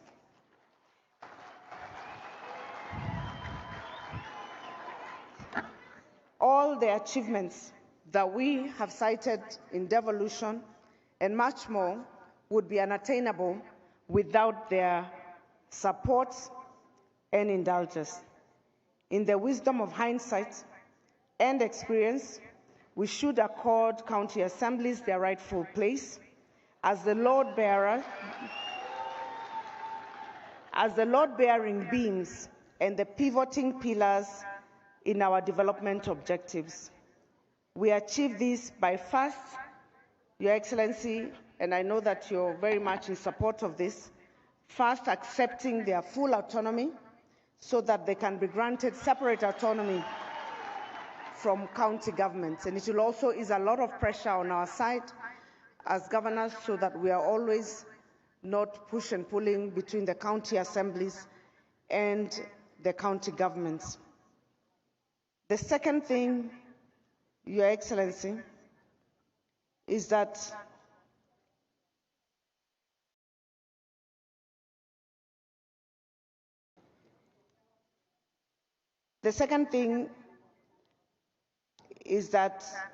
as your government strives to excel from the bottom up, county assemblies are in fact the footprint of government for Mwananchi.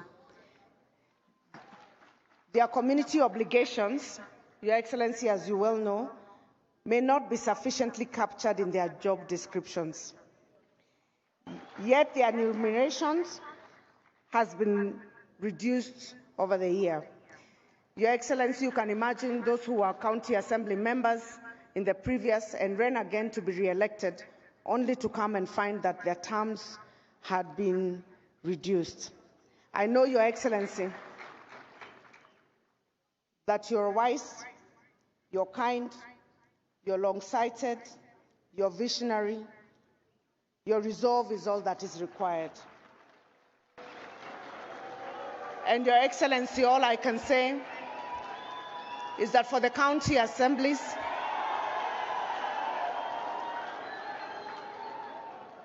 Your Excellency, the Senate already provided a ceiling for the county assemblies. So it does not alter the budget at all. It's actually within the budget that has already been provided. All that they are restricted in consideration of their welfare is the restriction by the SRC. And we would like to request that, Your Excellency, this being your foot soldiers and those that hold both the government and programs at the ground, at the bottom of the pyramid, that Your Excellency, you will consider that request. Your Excellency, we focus the next 5 years on performance in key areas that will definitely transform our country. We are partnering with the national government in all the key agendas of your government. And Your Excellency, as a council, we want to commit to work together with your government to ensure that we achieve the expectations of the Kenyan people. As I conclude, let me take this opportunity to convey immense gratitude to our partners who have supported this conference, the United States government, especially the platinum partners, Safaricom PLC, Kenya Commercial Bank, AMREF, and all our other partners, thank you for your magnanimous contributions to this conference. Your Excellency, you are beyond a platinum partner for us in this conference. The national government supported way above our expectations through the Office of the Deputy President, and we thank you very much. Distinguished guests, I wish you all fruitful discussions in the coming days of the conference. It is now my honor and duty to humbly invite His Excellency, the President of the Republic of Kenya, Dr. William Samoei Ruto, to come give his remarks and officially open the first biennial devolution conference. Let's welcome His Excellency with a hand clap.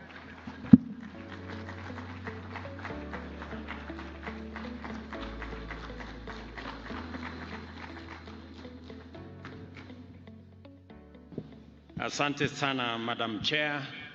Tafadhali, let's take our seats. Thank you very much.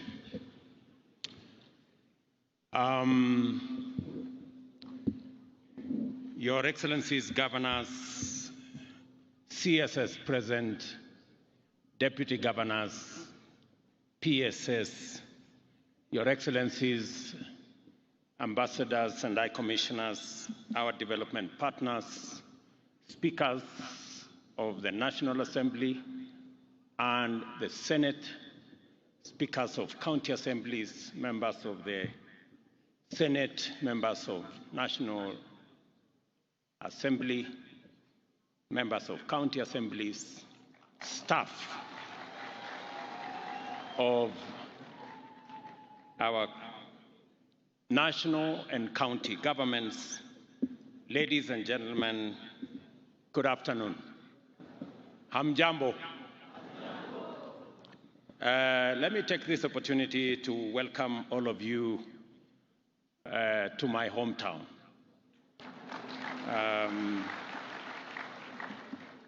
Just to give you a bit of geography, I went to primary school, pre-primary school actually, about 25 minutes drive northwest of here. And I went to secondary school maybe 2 minutes drive from here to the school I went to there. And so while I am here, I am a village boy. So welcome, and I am truly, truly grateful that the first devolution conference you have granted my home county and my hometown the honor to host. I am delighted to be with you today as we commemorate the 10th anniversary of the most transformative achievement of the radically progressive constitution that the people of Kenya gave to themselves 13 years ago this month.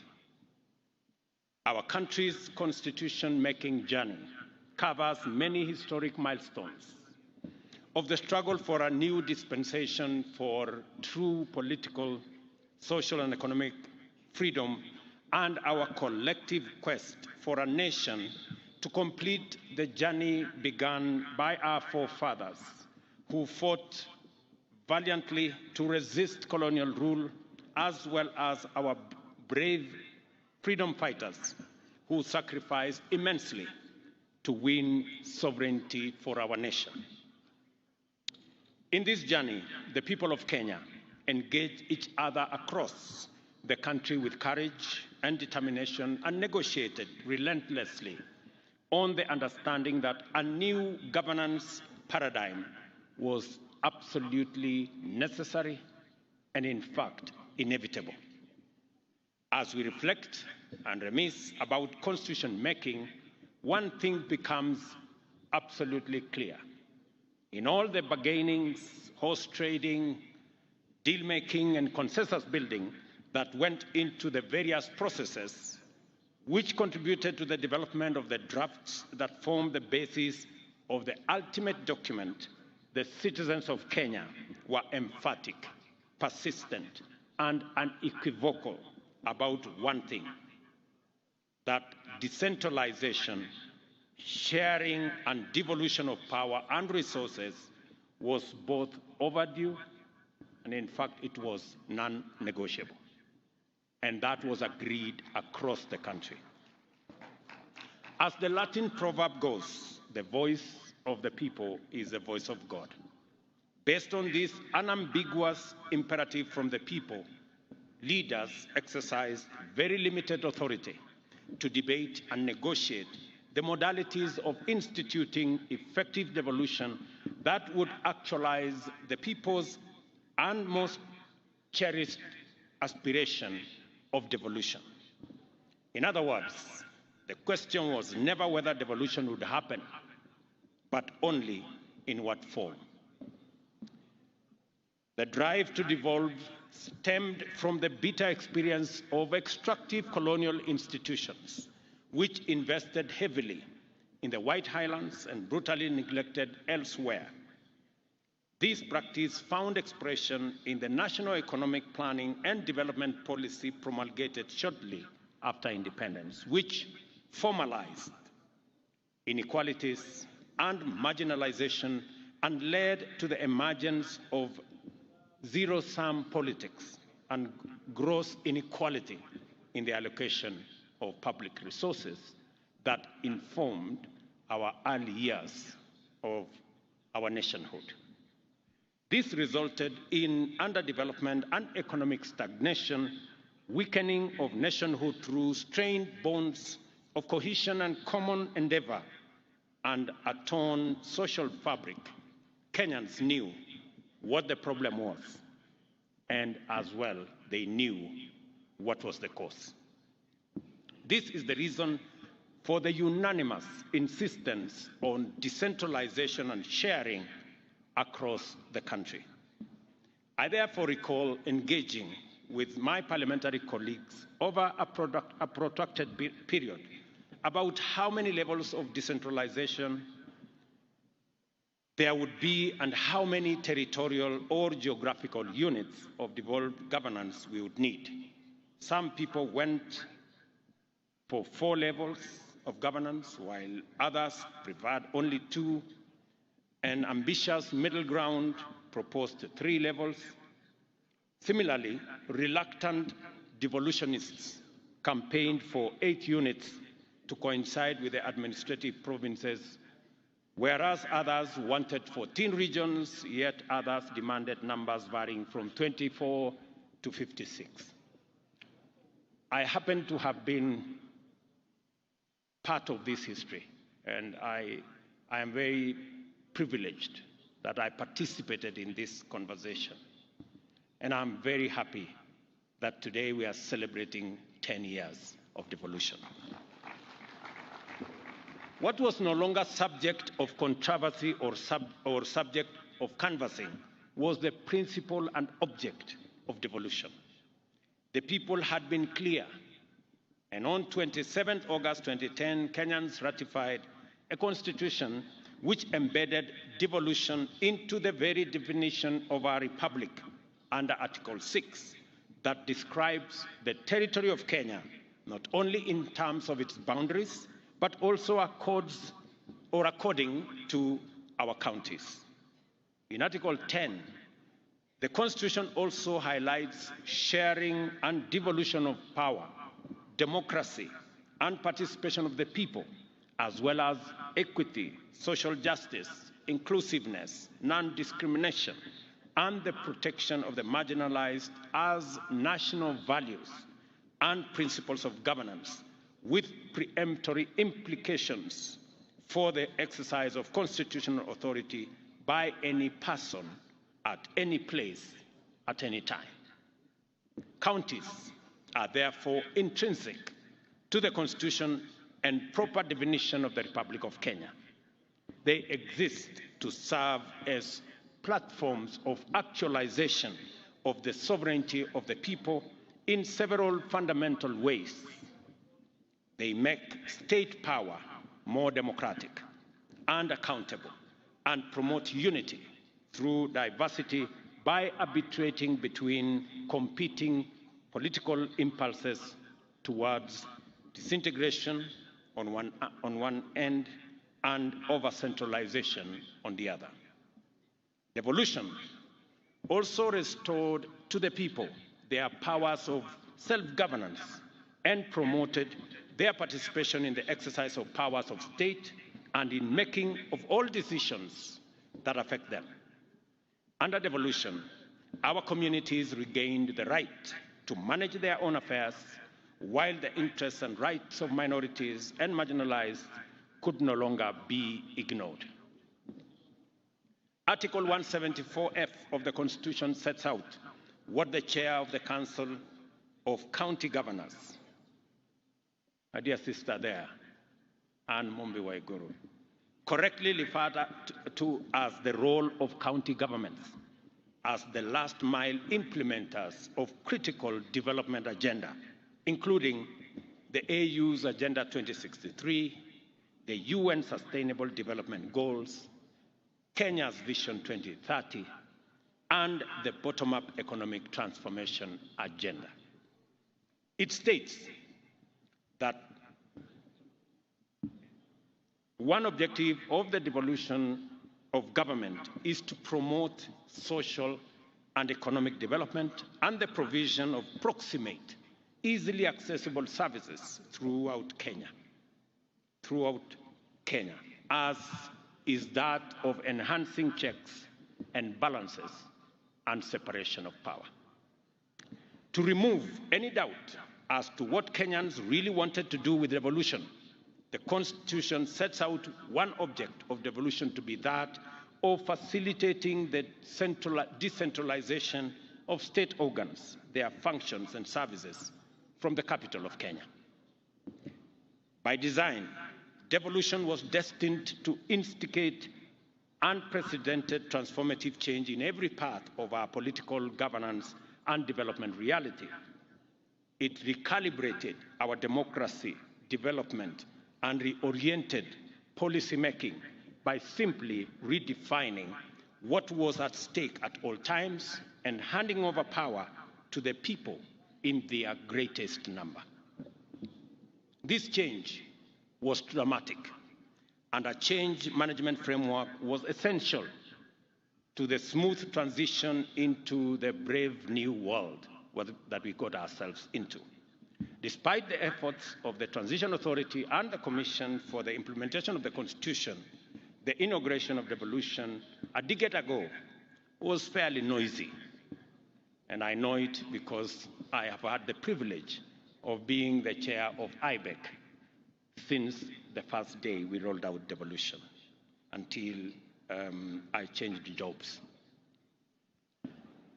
Executives of both that shareable revenue is transferred to counties in a timely and predictable manner and in accordance with the law.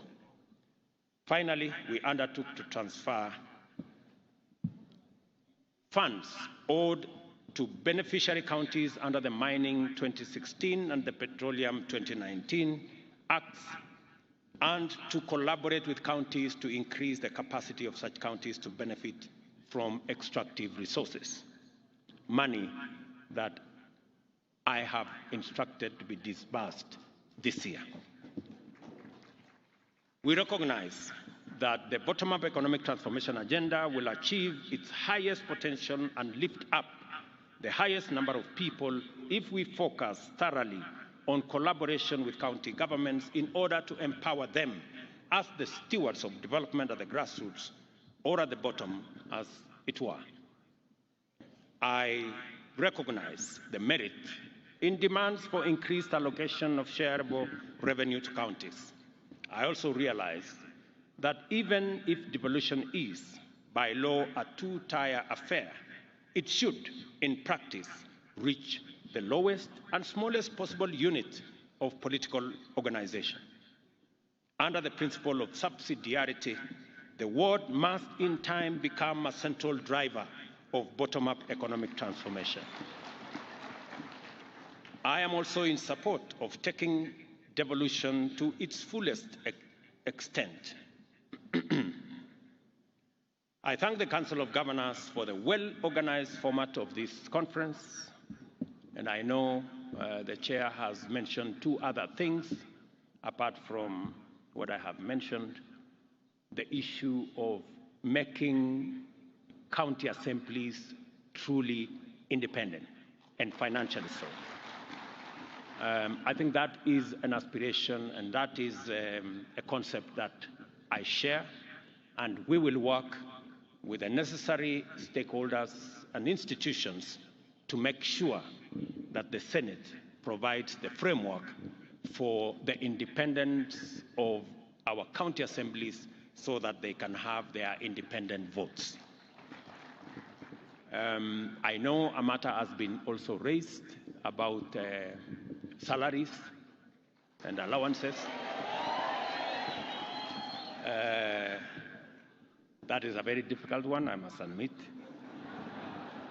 because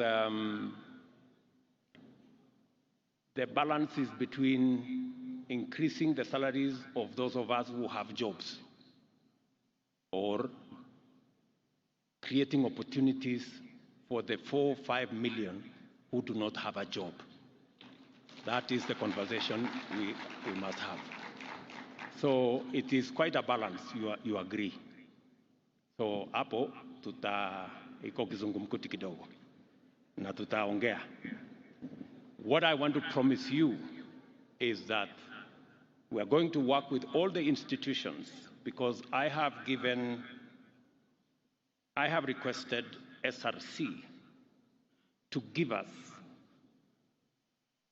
a proper advisory on the matters of salaries and wages. It is a subject that, as a country, we must confront. We must know that from the president to the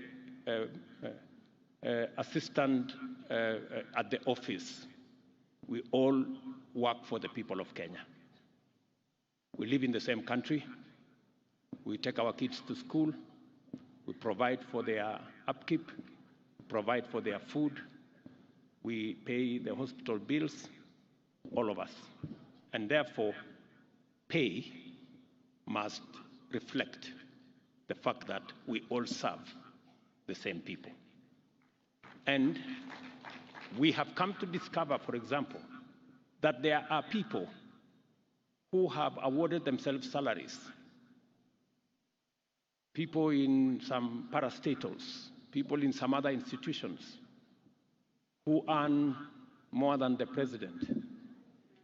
And you ask yourself, what is this job this fellow is doing that is so, so there is a conversation we are going to have. So I want to tell my county members of county assembly, that is a conversation we are going to have, and you are going to be treated the same way members of parliament who are serving in the legislature will be treated. I further commend the organizers of this meeting for clarity of purpose with which they developed the headlines and the themes therein. It is time for us as a country to shift the gear into implementing devolution over the next decade. The authors and beneficiaries of devolution, who are also our sovereign employers, demand and deserve the highest possible value for their resources, which must be delivered without fail. It is therefore time to take measures to enhance efficiency and effectiveness and ensure that, with respect to every policy, program and project, the highest standards are achieved consistently. Inevitably, this requires us to finally usher in the performance management for high quality and sustainable service delivery in our counties. We know from experience that a robust performance management framework has enabled us implement the Vision 2030 and achieve other ambitious targets with greater efficiency. We have a duty to deliver the same benefits in our counties. The next phase of implementing devolution also requires us to think long and hard about the most fundamental variable in all development agendas, that is resources. Overdependence on allocations is beginning to unfairly constrict the frontiers of productive possibilities for the devolved units and severely limit their horizons of transformation. We see counties as the most sustainable drivers of shared prosperity. Our partnership with counties in implementing aspects of our agenda has enabled us accomplish a lot of positive outcomes and outline great possibilities for future partnership. The micro and small and medium enterprise sector, jua kali and other informal hustles, agriculture, livestock, fisheries, beekeeping and other economic activities can be transformed by increased support from county governments into sustainable pathways to higher earnings, wealth creation and poverty reduction. The emergence of regional economic blocs and other inter-county collaborative mechanisms to kickstart broad industrial activity are a highly promising development. The possibility of consolidation and joint exploitation of opportunities also makes it possible to package competitive opportunities for local and international investors. All these opportunities have significant positive implication for county revenues and therefore revenues available for counties to implement transformation on a more ambitious scale. Of course, I must not forget to acknowledge the role played by our development partners, local and international investors, philanthropies, civil society, and other action groups, as well as volunteers and well-wishers who continue to support devolution and devolved governments. One of the purposes of devolution was not only to enhance participation and inclusion by promoting diversity, it was also to make marginalized communities and minorities to be centralized in our democracy and to be properly represented and have opportunities to participate and benefit from it. We must therefore remain vigilant to ensure that this critical imperative is realized and to be ready to undertake robust affirmative action to protect women, to protect youth, the disabled, as well as minorities and marginalized people. In her clarion call for champions of devolution, the chair of the Council of Governors enumerated various challenges faced by devolved governments, and her assessment is fairly well considered. It is important that we endeavor to resolve these challenges, and I believe that a number of commitments and interventions I have canvassed above go some way towards addressing them. One item was conspicuously absent from the chair's list. It is well known, has a long pedigree, and equally formidable legacy of devastation. Kenyans agonize continuously over it and would like to witness decisive action to bring it to an end. It is poor governance and specifically corruption, manifested through incompetence, negligence, poor professional standards, inefficiency, waste, mismanagement, and outright theft. I am happy that the plenum session set out good governance practice as one focal area for the attention of this conference, because I have made my commitment to good governance and in particular decisive action against corruption very clear. On the 10th anniversary of devolution, we must use the 8th Devolution Conference to speak emphatically to an issue that must disturb all of us. As far as I can tell, it was never the spirit or intent of the people of Kenya to devolve corruption, mismanagement, and malpractice to counties. Yet, many counties have evolved into notorious epicenters of wanton looting, with everyone from the executive, to the county junior staff implicated in a wild free-for-all at the expense of essential service delivery.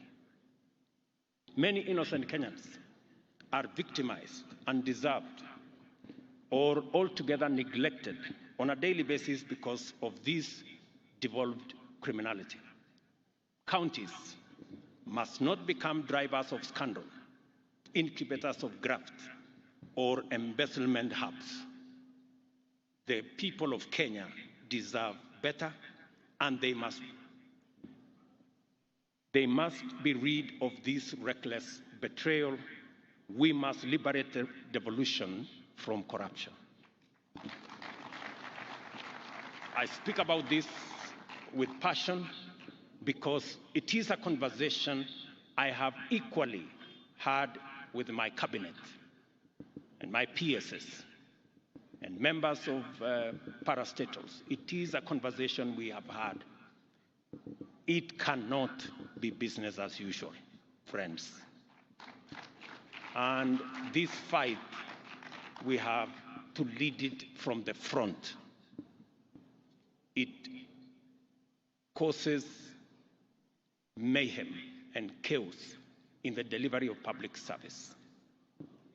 And Kenyans across the board, from the entire political divide, want us to stand on the same side against corruption. I know they do. For this reason, we shall treat corruption at all levels of government as a high priority law enforcement issue requiring expeditious and decisive response. Regardless of position, office, or status, any person implicated in the loss of public funds, whether in the national or devolved government, must encounter the punitive consequences of their action in full. I expect the agencies concerned to move with speed and attend to the many cases of corruption that are festering in many counties, including Uasin Gishu County. I wish to submit to this conference that we have a proven hack, a smart solution to kill the two birds of poor governance and efficient delivery of service with one stone. That hack is digitization and automation.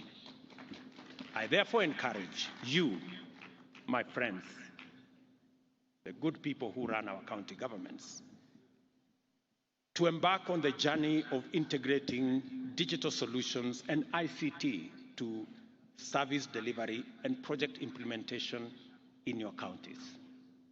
We are open and we are going to support all the county governments to digitize their service. I am very happy that many counties have come forward to work with the ministry responsible, the ICT ministry, and the Ministry of Interior in making sure that we digitize all our services.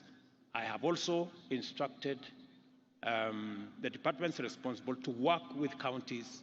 If you need support in matters of raising revenue, digitizing the revenue space, we are going to work with you so that as we digitize services or collection of taxes at KRA and other areas, we are ready to work with the counties to make sure that we support the counties as is required of us by the law in making sure that you too are part of this digitization and automation process. Let me make a summary let me make a summary in a very short way of where I think what I have said in many words. There are 5 points which I want to put across to my friends, leaders who are here. I know we have ministers here, we have governors here, and all our executives are here. We have PSS, we have CEOs, we have CECs, we have very senior staff from all our counties. It is said that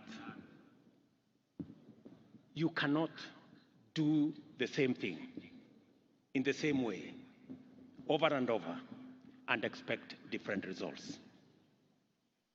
It is actually a streak of madness if you expect anything different. So, as a country, we have a historic moment to take this country to the next level. I want to persuade governors who are here. We have a historic moment. I want to persuade ministers who are here and Kenyans who are listening to us. We have a historic moment as a nation to change the trajectory of our nation and to unlock the great potential that Kenya has always been and make it a reality for our people. And we just need to do a couple of things. Let me just give a few examples. Today, we import 520 billion of food items every year.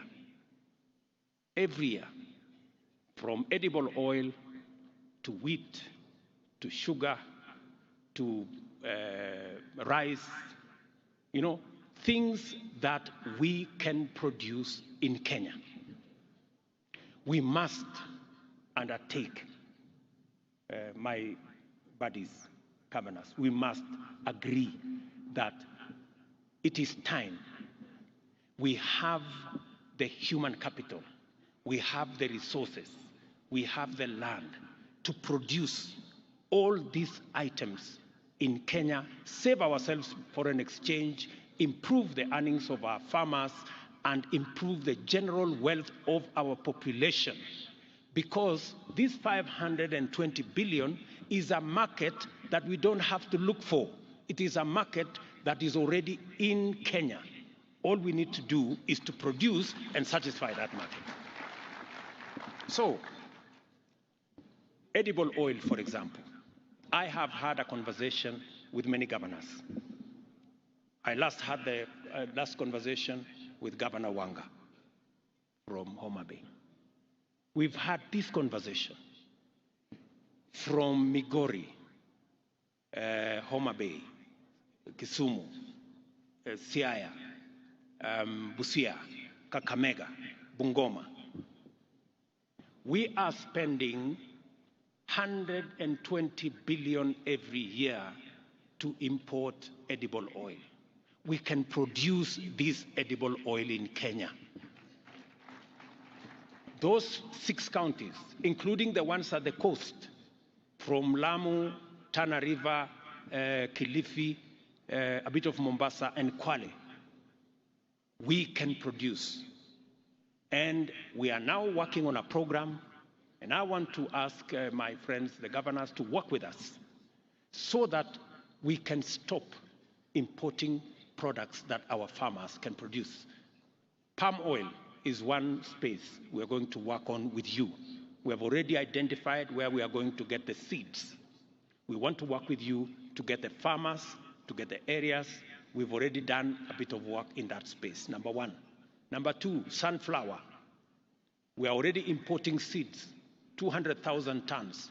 We want to begin the planting. We have identified the counties, we've sensitized the counties to begin in October to plant for sunflower. Go down to canola, go down to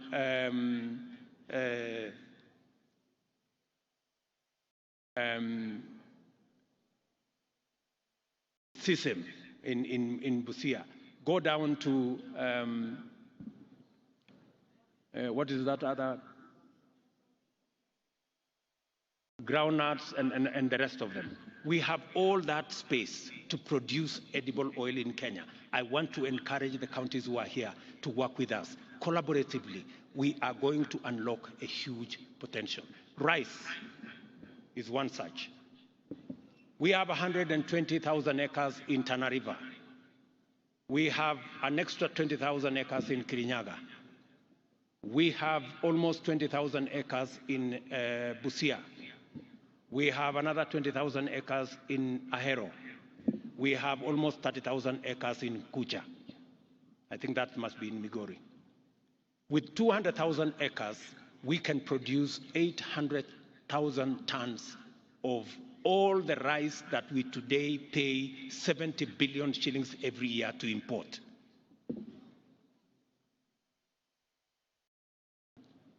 The numbers are there, the farmers are there. We have what it takes to do all that. Let me also say something about sugar, which we are sorting out, cotton, which we are already disputing, seeds, livestock. We have 650 milk coolers that shortly we will be distributing to counties to support our dairy, make sure that dairy and milk is of the quality that gives us more money. The whole space about leather and meat and what we are doing in that space. Good people, we must stop importing these 520 billion shillings every year that our farmers can produce in Kenya, and we need to work together to make sure that that's not what happens. Number two, we need to agree on being deliberate and intentional about creating opportunities for our young people to find jobs and work.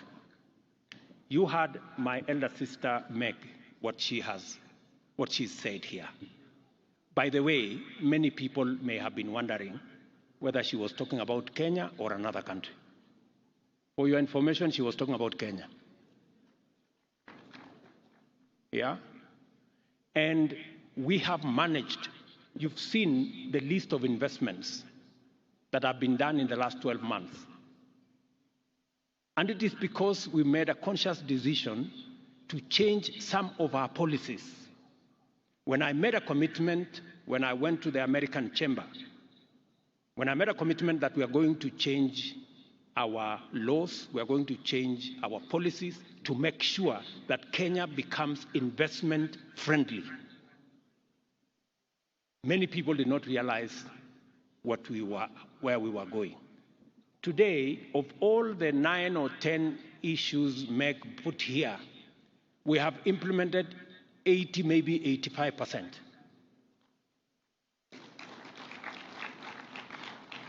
We are remaining with 1 or 2, which take a bit longer. And with that, we have seen an investment of close to beyond 200 billion in just the last 12 months in our country to create opportunities for jobs, to drive away poverty. We must be intentional, my governors. We must be intentional about creating opportunities for young people in Kenya, for Kenyans to have access to work. That is why we are rolling out housing. And I am very happy we have a partnership with counties on matters of housing, because our intention is to create 1 million jobs from our housing plan. Number two, we are targeting, because when you heard the American ambassador say, companies are giving accounts, witness accounts, that our Kenyan workforce, human capital, is the best globally. We must be deliberate about how do we harness this world-class human capital to drive our economy and to drive our progress. How do we do it? Number one, we made a conscious decision this year that we are going to invest more in sharpening that human capital by investing more in education. It is the reason why our budget this year on education went to 630 billion, the highest in the history of Kenya. Because that human capital cannot become what it is unless it is sharpened using training, education, knowledge acquisition. It is the reason why we have hired 56,000 teachers. It is the reason why we have changed our funding model so that we make sure that it delivers much more accurately on the aspirations that we are looking for. on the skills that we are looking for. But we must be intentional about, as we invest in education and training of our human capital, we must be intentional on when they leave school and college and university, we must also be intentional on job creation. And for the first time, that is what we have done. We have been intentional. That is why we have the housing fund, so that we can generate 1 million jobs using our housing plan, number one. Number two, that is why we are intentional about digital jobs. You heard the earlier presentations here. We intend to create another 1 million jobs in the digital space. That is why we are going to be investing in at least an ICT hub in every ward. I want MCAs to listen to me. You must demand where is the ICT hub for your ward. We are working with the members of parliament. We are working with the ministry so that we can have 500, 1,000 young people around our ICT hubs for digital jobs. We have huge opportunities for digital jobs. Number three, and before I go to number three, I have also asked our friends, the county governors, that we also want to tap into the vocational training centers under the county governments. We want the vocational training centers to be also hubs of ICT.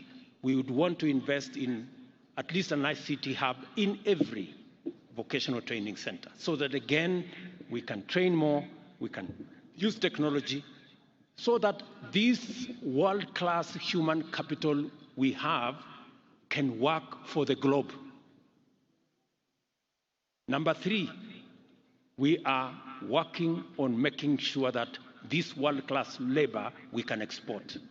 And I want to thank many countries that have given us opportunity to export our labor. I have given very clear directions to my dear sister Florence. She knows what she must do for us to at least get 1 million exports of labor from Kenya, 1 million jobs. In our manifesto, we made a commitment that we want to increase our remittance from diaspora from $4 billion to $10 billion. That is 1 trillion shillings. That is going to be an opportunity for us to create jobs. And finally, on matters job creation, we have advertised, I think, the first 14 county aggregation and industrial parks. We have already gazetted, I think, 5 special economic zones. It is one of the conversations we had with the American Chamber of Commerce. You just heard the opportunities. The American market alone is expecting more apparels from Kenya. That is why we are establishing a special economic zone in Busia, in Eldoret here, in Naivasha, in Dongokundu, in Sagana, in Del Monte, down there, and we are looking for additional land so that we can increase the scope of our exports into the globe. We have huge markets waiting for our products out there. Those are areas of job creation. You just heard that with the little intervention we made, there is a new investment in Athi River that will create 20,000 jobs. These are opportunities, and I really want to have a conversation with the county governments so that they too can take up and pick up these opportunities and drive them. I wanted to say this. We must be intentional, we must be deliberate about creating opportunities for Kenyans to work so that we can improve their incomes and we can drive our progress. Number three, partnership. My friends, governors, I'm really asking you to work with the national government in this national administration, you have a partner and a friend. We have no intention whatsoever to take over any county function. We have no intention, and I want to say on this platform, all we want is to support the county governments for them to achieve their mandate, and we will support you to the extent that you want us to support you. Yeah? Because we do not want to take over any function. We want to help, because the success of every county is the success of Kenya. Because we do not have citizens that belong to the national government. We have only one citizen. Those who elected you are the same who elected the national government. Sindio wangwana? So hapo ndio mimi niko. So issues like UHC, we want to work with you. Community health promoters, we have already agreed on a formula. We will co-fund the 100,000 community health promoters. We are going to equip them as national government. We are going to work together to make sure that delivery of health products, health services is efficient and reaches the last mile, and counties are best placed to do that. We need to work together on markets. As you have seen, markets is run by counties. But as you also know, in my campaign, Mama Mboga was front and center of my campaign. I simply cannot walk away from them. So I have to build these markets. And we intend to build 400 markets across Kenya, maybe 500. We're going to spend about 20 billion in building the markets. The markets will be handed over to the counties. You guys will run the markets the way you want. You will decide who is in those markets. You will discuss with us. And I'm looking for a partnership with you so that if you want to improve on the design, I am ready. If you want to improve some of the funding, I am ready. If you want us to change from here to there, sawa. Lakini soko tujenge, because I saw in the presentation here, the women are saying walikuwa wanalimu wanajua. So nitawasaidia kupanga kuweka shade everywhere na kupanga hiyo kuweka mahali iko stima, mahali iko nini. Let's work together. Let's also work together on matters to do with county aggregation and industrial parks. I must congratulate counties. We have a fantastic working relationship on county aggregation and industrial parks. They will be managed by counties. We will co-fund, and they will run with it in terms of agro-processing, value addition, manufacturing around that space. We need to work together on distribution of fertilizer. I must commend many counties who have worked with us in providing the last mile delivery. As you are aware, we believe that counties have the capacity, working with the national government, to be able to deliver to the last mile. Let us work together on matters mitigating climate change. I'm very happy that today you overshot your target of planting 2 million trees. I am told by the chair you planted 7 million trees. Tuwapigie makofi counties jameni. They've done a wonderful job. That's the space. Work together on manufacturing. Work together on mobilization of revenue. You know, even as the national government works hard to keep up to the schedule on paying on time for the shareable revenue, I want to encourage counties to also look at ways of own source of revenue. We are going to assist you so that you can meet your targets and we can do more around own source of revenue. All I am saying is partnership. Let us work together. Finally, we also need to work together in mobilizing resources.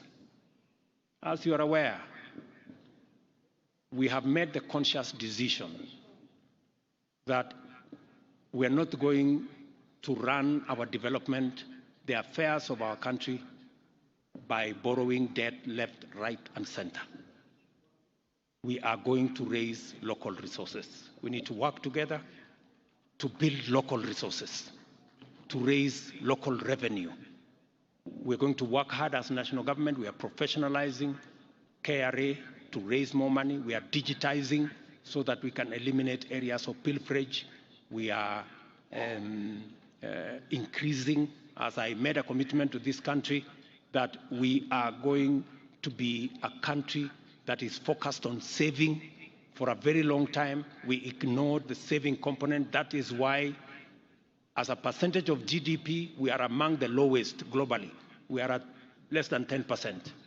Other countries are all the way to 50%. So we're going to do more with our NSSF. We are going to do more with savings so that we can save and be able to fund our own development using our savings. I want to encourage counties to work with us in that space. Let me finally have the saying that on source of revenue and doing everything that we are going to do, the fifth thing I want us to talk about, finally, to agree on, is on the subject I already mentioned of corruption. Good people, it is not going to be business as usual. I want to say this with clarity. It is not going to be business as usual. It cannot be the case that we lose revenue, that we cannot deliver public service because a few people decided to go away with public money. It's not going to happen. It's not going to be business as usual. We will do whatever it takes. Whoever it is, whatever office you occupy, whatever friends you have, it will not be business as usual. I want to say that with clarity because I know in here we have very senior officials of both county and national government, so that when whatever happens, happens, let nobody say, I wasn't given notice. Everybody has notice. Those are the 5 things I wanted us to agree on. Let me finally say that on the subject of debt, I have made myself very clear. We are going to do more saving. We are going to raise local revenue. We are going to raise own source of revenue in counties. And we are going to stop corruption so that we have the money to run our show. I said also that we are not going to be importing things left, right, or center. That's why in this year's budget, cement, steel, furniture, fish, we are going to build local capacities for those. We are not going to be importing. And as I have said, it cannot be the case that every other time we think, we are thinking of how to import more. Let me finally say, as I said, we are not going to subsidize consumption. We are going to promote and we are going to invest in production. That's what we are going to do. It cannot be that we are importing edible oil, we are importing all the other food items from rice and everything else, as I said earlier. We have to have a paradigm shift. We need to invest in production. And I am very proud of our farmers. Our farmers, if there are any patriotic people in Kenya, it is our farmers. Just with the reduction of fertilizer from 6,000 something to 2,500, they have done an extra 200,000 acres of crop. If you see in Kenya, everywhere, our farmers are doing a phenomenal job in producing food for us as a country. So instead of subsidizing that corner, we are going to be promoting production. I know there is, I saw some story today in one of the dailies who said we've gone back to subsidies on oil products. Let me tell the country that we will not go back to subsidies of any nature that distort things and causes us a lot of unnecessary leakage. If the Nation newspaper would bother to understand the facts, we are making prudent and proper use of the Petroleum Development Levy that is provided for In the law, it is meant to develop the petroleum industry, and it is meant to stabilize prices whenever we have unintended hikes. Instead of the nation commending us for using the petroleum development levy as was provided for in the law, they have decided to be negative. And that is how we suffer as a country. All the positive things that are made by our friends are destroyed by the very negative things that we say about our country. I hope that the Nation newspaper has learned something from what Meg said, and that they will stop this tirade against the people of Kenya and against the government of Kenya, unless they have another country that they belong to. I'm told they are owned by some people who don't live in Kenya. Maybe that's why they don't give a damn about what happens to our country. Let me finally, I've said finally several times, but you have to forgive me. I am also in my hometown, so I am allowed to do a few things. So I think I have said everything I wanted to say. I'm really happy that we are doing this. We are having this meeting of minds. I want to promise my colleagues, governors who are here, that I have every intention working with them to promote everything they are doing. And whenever they need any support from me or from the national government, we will be ready. I know our development partners have done a phenomenal job in working with us to plug the gaps that occasionally exist. And I must commend them. I must commend our development partners. They have been a very useful resource for us as a government, and we will continue to work with you. In a very special way, I must commend my elder sister, Meg Whitman. That lady is phenomenal. Hata nyinyi mnakubali, huyu mama ameongea kuliko sisi wote. Ni kweli ama si kweli? Mbona tusimpigie makofi? Simameni tupigie makofi huyu mama. We must. Tumpigie makofi huyu mama and all our development. Thank you very much, Meg. You spoke like the 50 million Kenyans, one person. So thank you very much, and thank you. I'm not saying this to say anything else about the other people. Thank you very much, all our development partners. You have done a phenomenal job. We appreciate, and I speak so from my heart. On behalf of the people of Kenya, we appreciate your partnership. We appreciate your support. We appreciate your goodwill, and you can count on ours.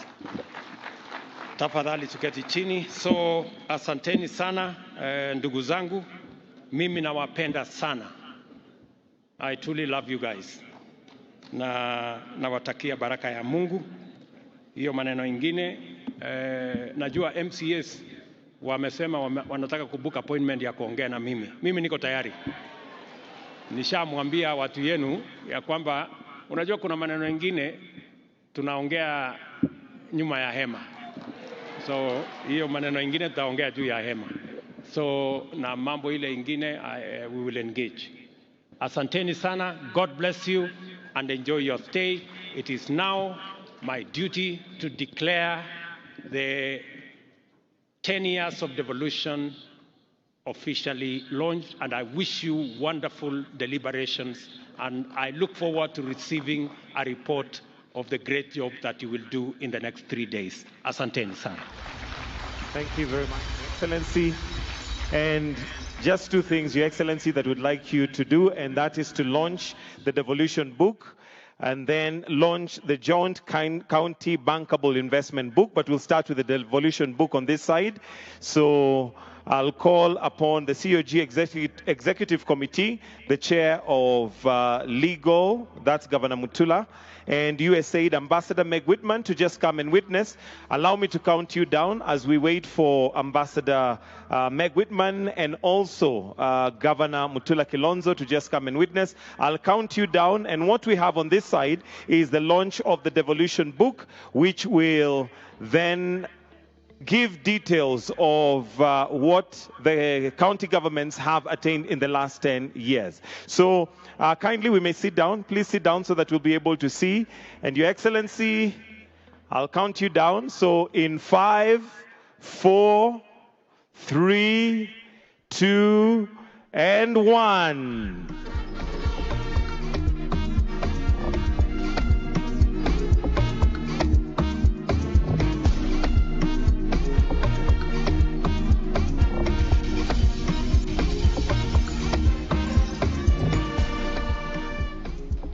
Ladies and gentlemen, that is the Devolution book. Your Excellency, with your permission, on this other side, we have the investment handbook. His Excellency will distribute a few books before we move to the other side, where we have the launch of the Bankable Investment Handbook. And the Bankable Investment Handbook is basically what each county government has to offer to investors and partners that would like to be with His Excellency. I see His Excellency